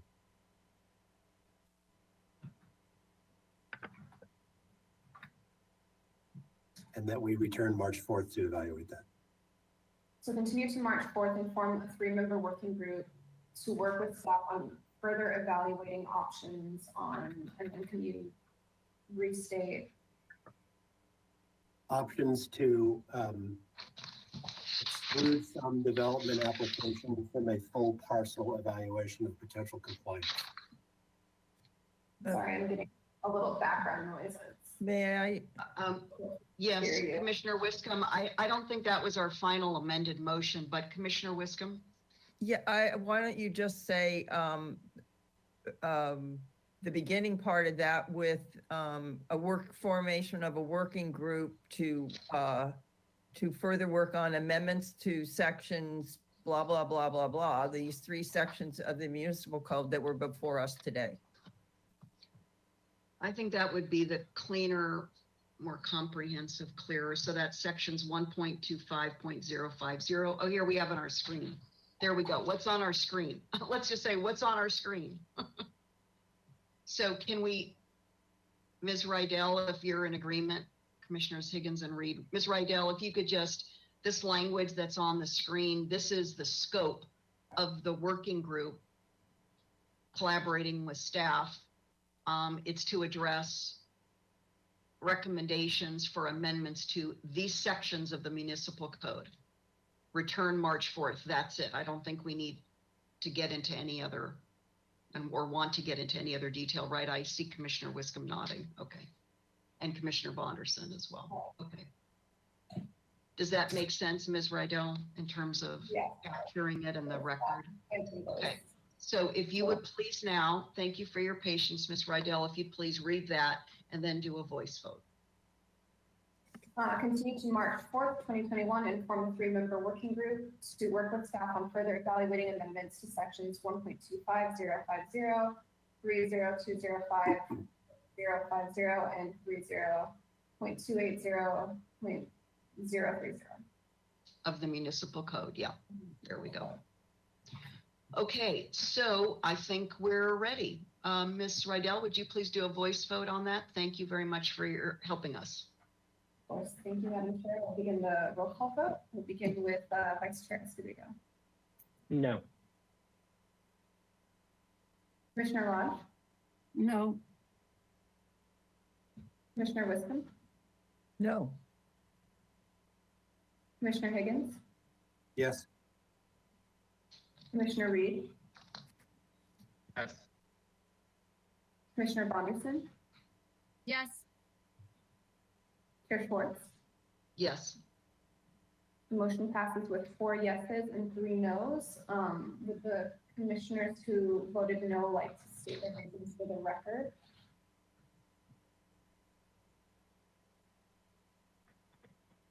Just that I think that this is something that we should be expediting to ordinance committee and then council after.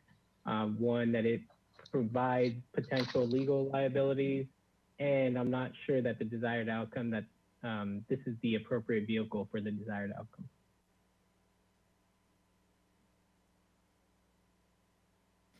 And I'll agree with Vice Chair Escobedo's comments. And further, I think that the revisions that we discussed today gave more flexibility to this. I think that these are municipal code amendments that greatly benefit property owners and agents, et cetera, and do clear up some of the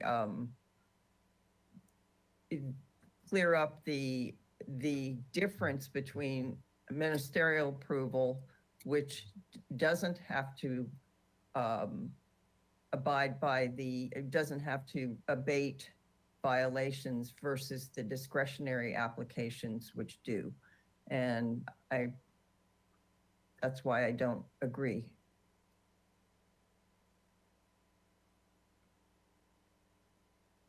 Okay. With that, I think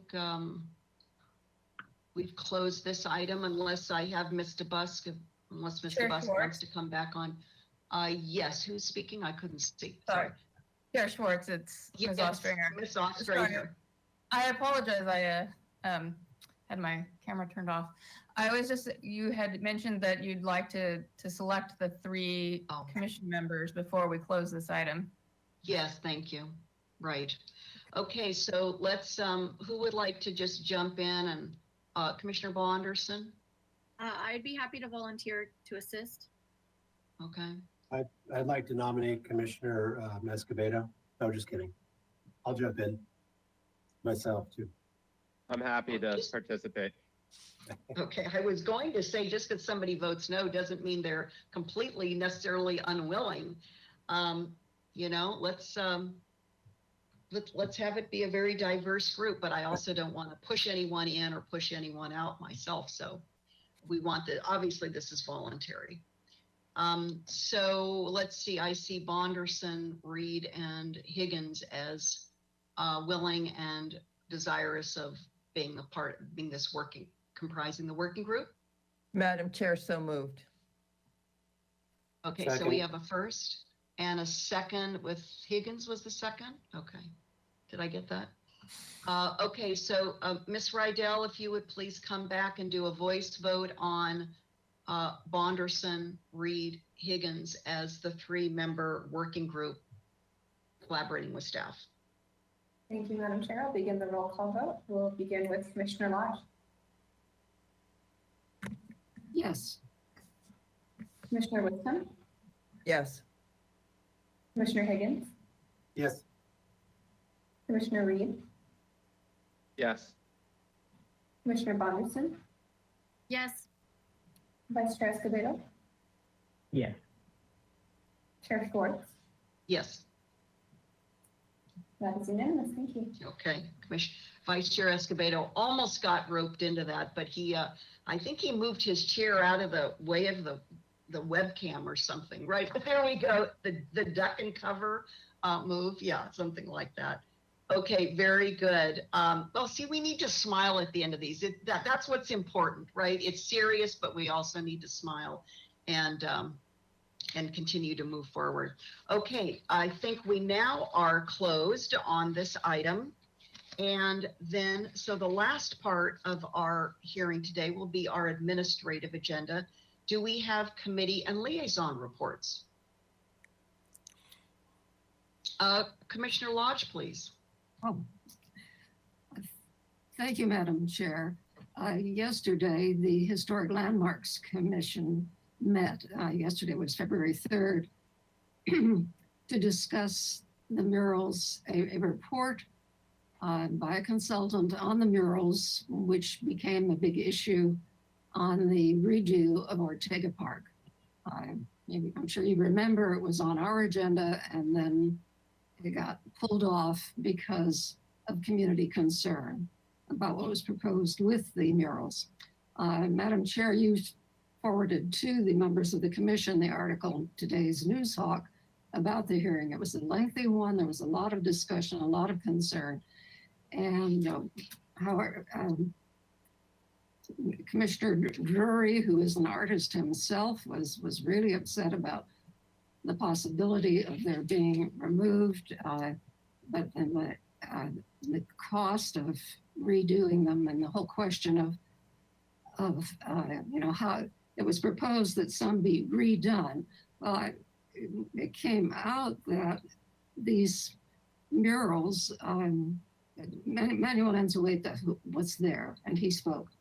And he was in charge of a group of young people that were creating these murals. And over time, they came back and sometimes they changed them, sometimes they touched them up, and sometimes they couldn't want them. And so they aren't murals that were painted and have been that way ever since they were created. However, they are as they are in their current state, pieces of art that the commission strongly felt needed to be preserved. So Mr. Unzueta said that that they should never give up on the project. It was quite a challenge. First he said, say one or two, recreate the others. He said there's a way of, instead of photographs, persuade his friends to be, talked about persuading his friends to be flexible. So anyway, it was given an indefinite continuance, and staff will be working with the community to come to some kind of conclusion. It is very, very expensive to move them. So it will be interesting to see what comes out of this. And that, of course, will have to be settled before the project comes back to us. I do want to mention that they began the meeting with a resolution recognizing the contribution on his death of Kellum DeForest. He's someone that occasionally came to comment at the Planning Commission, very concerned about the city, passionate about the city and how it develops and how historic resources are protected. So his death from COVID-19 is a loss to the community. Thank you. It certainly is. Thank you, Commissioner Lodge. I'm very glad to know that they recognize Mr. DeForest. Yes. Thank you for that report. Who would like to go next in terms of liaison reports? Vice Chair Escobedo, please. Thank you, Madam Chair. Just two brief reports. One from the Airport Commission, just giving brief updates about some good news in the near term, and then talking about the past year. So the good news is that we now have, and you've probably heard, Southwest flying out of Santa Barbara Airport. So that's very good news. And then they gave a recap of the last year, and a part of that was talking about the measures that they've taken in regard to COVID-19. And they've had, and I think this is a testament to what they're doing, and they're doing even more now, but 20 positive cases in all for the airport. And so based on the conversation, they're doing well. And then they talked about ridership, and ridership is down 65% from 2019, which is on par with other airports. But it's better than they expected when they were looking out from March when we originally shut down. So that is some silver lining. And they just talked about how this year is going to be a big year for them, and I'm wishing them the best. And there's a lot of good conversation. The next is for the Parks and Rec Commission. Just one update about the Bonet Park project. It is underway. If you were able to go by there, at one point there was a huge hole in the middle of the park, and some had thought that might be a swimming pool, but it is not. It's actually for the stormwater infrastructure underground, and so now that hole is all full now, and it has the underground infrastructure, and so they're going to be moving forward. And some of the things they're addressing the upgrading the accessibility infrastructure. They're adding more picnic areas. It's going to be a much welcomed addition to our community, and I look forward to it. Great. Thanks so much for those updates, Vice Chair Escobedo. Who would like to go next with reports? Commissioner Reed, please. Yeah, Vice Chair Escobedo and I had a working group meeting for Florida lot area ratio last week. I believe we have one other meeting scheduled. Last week, we tried to come to terms on the proposed mapping and the proposed values throughout that map. And, you know, it's an interesting group comprised of two of ABR, HLC, and Planning Commission. And it's gone pretty well. It's tough to summarize, but it sounds like there is majority support for what is being discussed and proposed within the central business district, which I think for this effort is probably the most significant at this point. We might discuss next week some strategies with staff as to how this will be most effectively presented to the public as it goes to outreach. That's complicated, as we've learned in staff. So we've, for example, we have given, each one of us has given staff addresses, and they've initiated this lengthy work effort to provide FARs for each address each commissioner has provided. And they present that small to large in terms of the FAR calculations. And because of how FAR is determined, it's not so straightforward when you're looking at an elevation and the massing of a building and its corresponding FAR. Based on, you know, lot sizes and open space that you don't immediately take into consideration. So it'll be interesting to see what they come up with. It's been a pretty fast-paced effort, but it's a pretty good work product, and it'll be great to see that come back through the boards and commissions for review. I was just going to ask you, Commissioner Reed, what are the next steps after the working group concludes its work? That'll be, it'll just go through the public outreach process. I think they have a marketing plan to really get the messaging out to the community. Right now, they're trying to determine with our input the best way to present that, and it's not easy. And then I don't know how long that period will be, that it will come back through as a presentation to ABR, HLC, and Planning Commission. Vice Chair Escobedo, you have your hand up on this item in particular? Yes, Madam Chair. And then that was a perfect summary. And then the addition to that I would add is for the outreach effort, staff has purchased access to a program that is going to allow community members to walk about town, and when they're curious about a particular building, use that app to then figure it out, or that's going to be part of the process, is that they're going to be able to actually put a pin on a building that they're curious about. We haven't gotten the full details of how the platform works, and I think we're going to be the guinea pigs, but it's exciting because it's using a new technology that I think is going to be helpful in the public outreach process. That's really exciting. I can't wait to hear about that.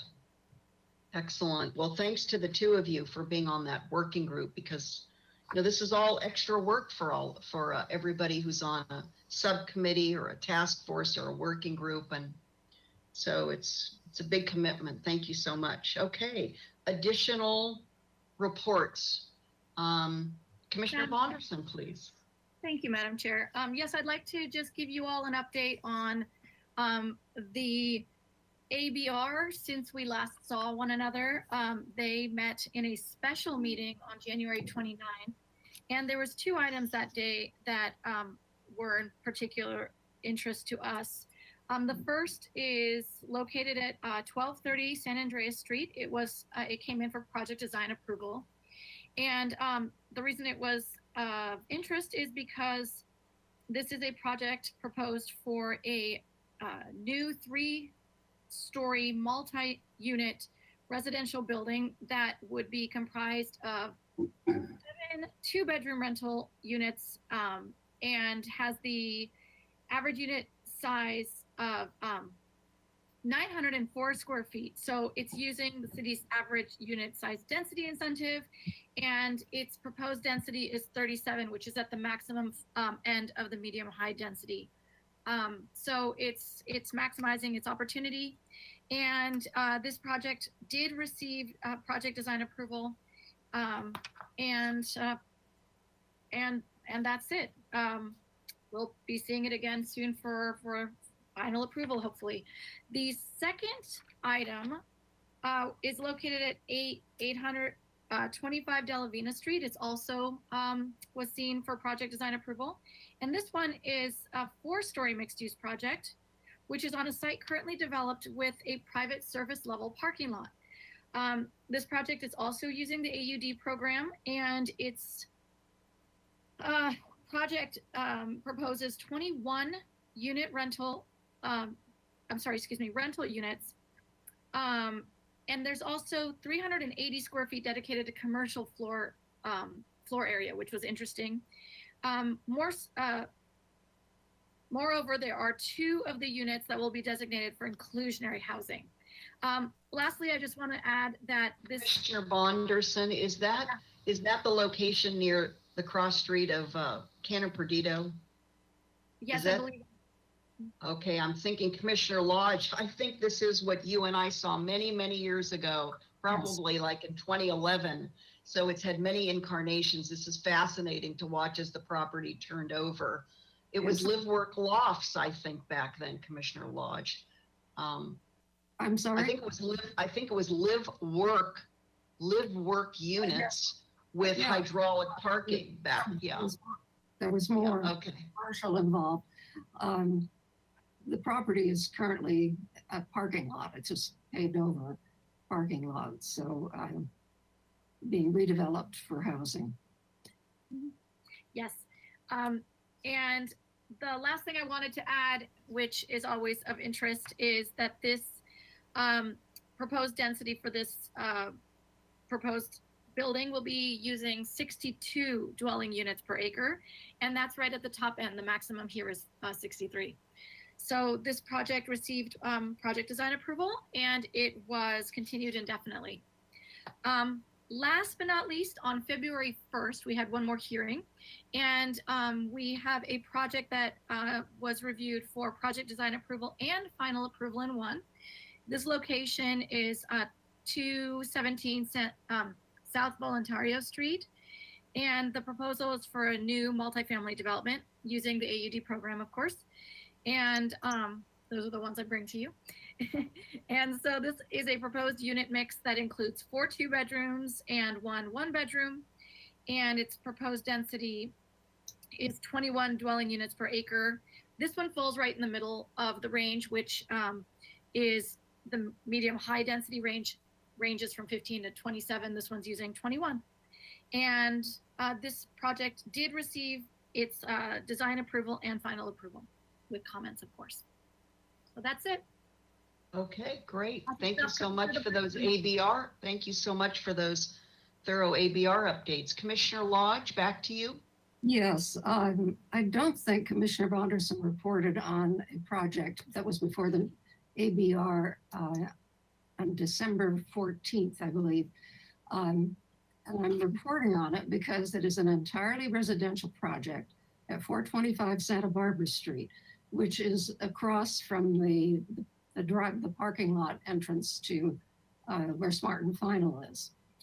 And it provides no parking at all. It does provide for each unit a large storage area where a bicycle may be stored. So this is going to be interesting to see how it works out. Not a single parking space. It is, hang on a moment here. No, I just lost it. It's a 4-story, 19-unit residential apartment building, 1 2-bedroom unit, 8 1-bedroom, and 10 studio. It's on a vacant lot. The priority housing overlay. Let me see if I can find it. The average unit size is 608 square feet. 2 of the units are proposed to be restricted to very low income tenants under the state's density bonus program. Additionally, 1 of the units is required to be restricted to moderate income under the city's inclusionary program. And it's at the maximum base density of 63 dwelling units per acre. Where is it? With the density, the state and city bonus density, it is 90.48 dwelling units per acre. Sorry, Commissioner Lodge, what's the location of that? 425 Santa Barbara Street. Very nice looking building. And Commissioner Lodge, It's all residential, no commercial. It's not a mixed use building. Commissioner Lodge, I wanted to mention that I did report on this item, the first hearing we had this year, January 7th. And I believe if I recall correctly, you may have even asked some questions about this one. It hasn't come back to ABR since December 14th. Did you bring it up so that we'll be on the lookout for it again? Well, it was because in looking at the plans, I saw that it didn't have any parking, which is something that it's the first time we're getting a project of this kind with no parking whatsoever. Okay, now we're going to get reined in. Miss Ostringer has joined us. I think Chair Schwartz, you just did it. There we go. Okay, we're going to exercise some discipline here so Miss Ostringer doesn't have to insert herself. Okay, thank you. Other reports. Commissioner Higgins? Yeah, Madam Chair, I think, first of all, we ought to have a point system. Whoever engenders Ms. Ostranger's presence on the screen gets a point, and whoever has the most points at the end of the year has to buy everybody dinner. Dinner? Yeah, you're included, Ms. Ostranger. So I think the project Commissioner Lodge was talking about is finally a money where your mouth is in terms of the people that will inhabit these without a car. Very interesting indeed. But No, Commissioner Higgins, don't ask Ms. Ostringer to come back. That report has been given. Let's come to you on your report, or you're going to have to start. You'll be racking up those points that you just offered. So we better, let's keep going here. Okay, so nothing out of show. One item on the Highway 101 Design Committee, we had a meeting yesterday and went through what Olive Mill overpass could look like, different treatments for the superstructure, and some landscaping comments. We talked about sound wall locations and the difference between what kinds of vegetation will thrive on the north versus the south side of the freeway. Interesting to note that vines don't work on the north side. We also talked about, back to Cabrillo, overpass, underpass, and how to better define pedestrian versus bike and vehicle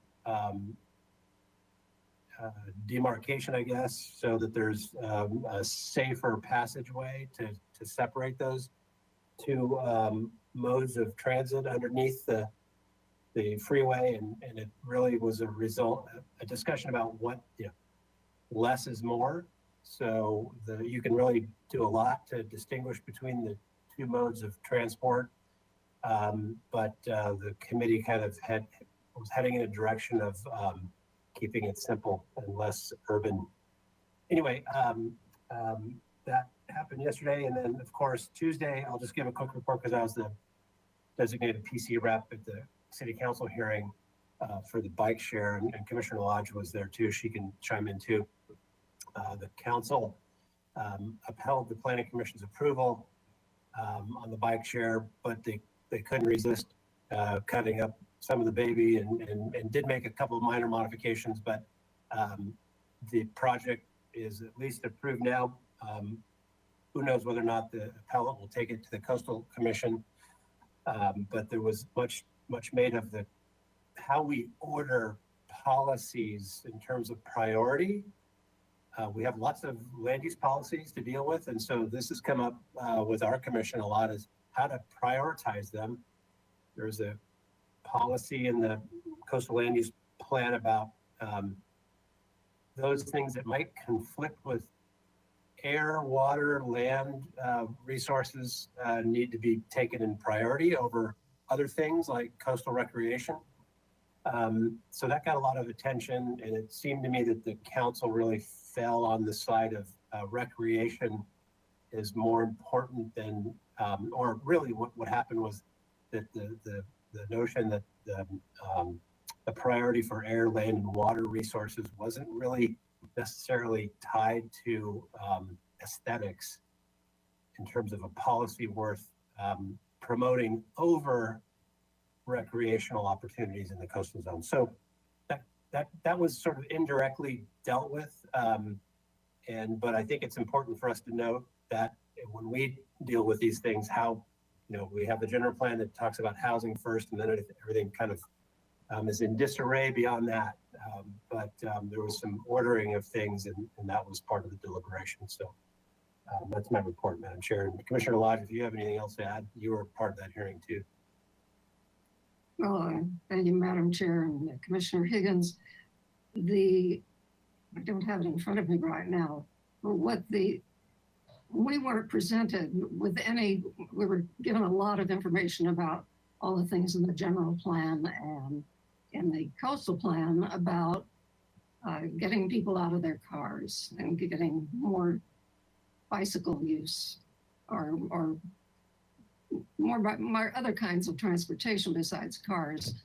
And it also in the land use plan, all of Cabrillo Boulevard is a designated scenic resource. And in the coastal plan, things being more where there's a conflict between policies, the one that is most protective of resources is to take precedence.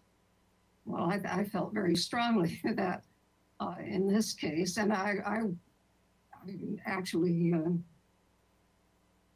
Anna Marie Gott's appeal, she said, it wasn't to not have them, but to put them in the parking lots where they wouldn't be in the way of pedestrians and where they wouldn't, obviously they're not obscuring the view, but they are damaging the view. They're degrading it from Cabrillo, which is a scenic, a scenic resource, and one of the city, or perhaps the major city asset. And it's being degraded by having them scattered all along Cabrillo on wherever they decide to put them.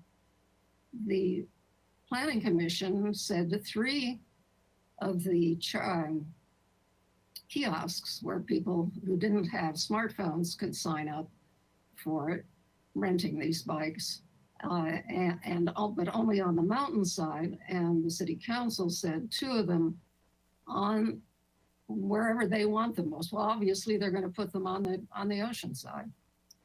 So, Commissioner Lodge, we have, this is another credit or demerit, I don't know which. We have Miss Ostringer back on with us. Okay, we've concluded just in time. we're gonna rack up a lot of points or demerits. We better be careful here. Okay. So with that, I guess we're finished with the reports, right? Does anybody else like to provide any other? Was there a De La Guerra? Wasn't there a positive hearing on the De La Guerra? Would either Commissioner Wiscombe or Commissioner Reed like to report on that? I was remembering that at council. Yes, Madam Chair, just very briefly, City Council on Tuesday saw the De La Guerra Plaza revitalization plan that was from the subcommittee's work, and they made the recommendation to forward that on.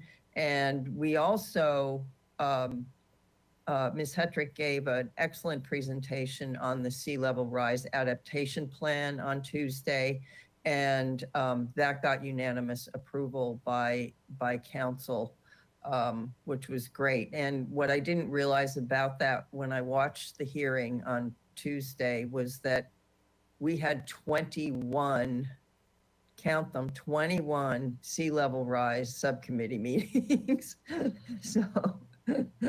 So at any rate, so that's advancing along, but those were, I think, pretty well publicized in the news. So thank you. Yeah.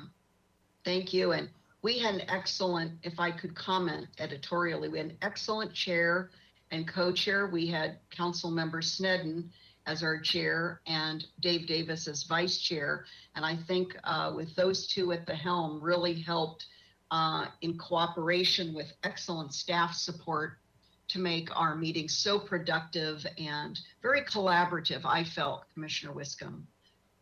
So I was very pleased to be a part of that, as I think you were as well, and great outcome at council on Tuesday. Yes, thumbs up. Okay, anything else before we adjourn? It's 5:22 and have back our evenings.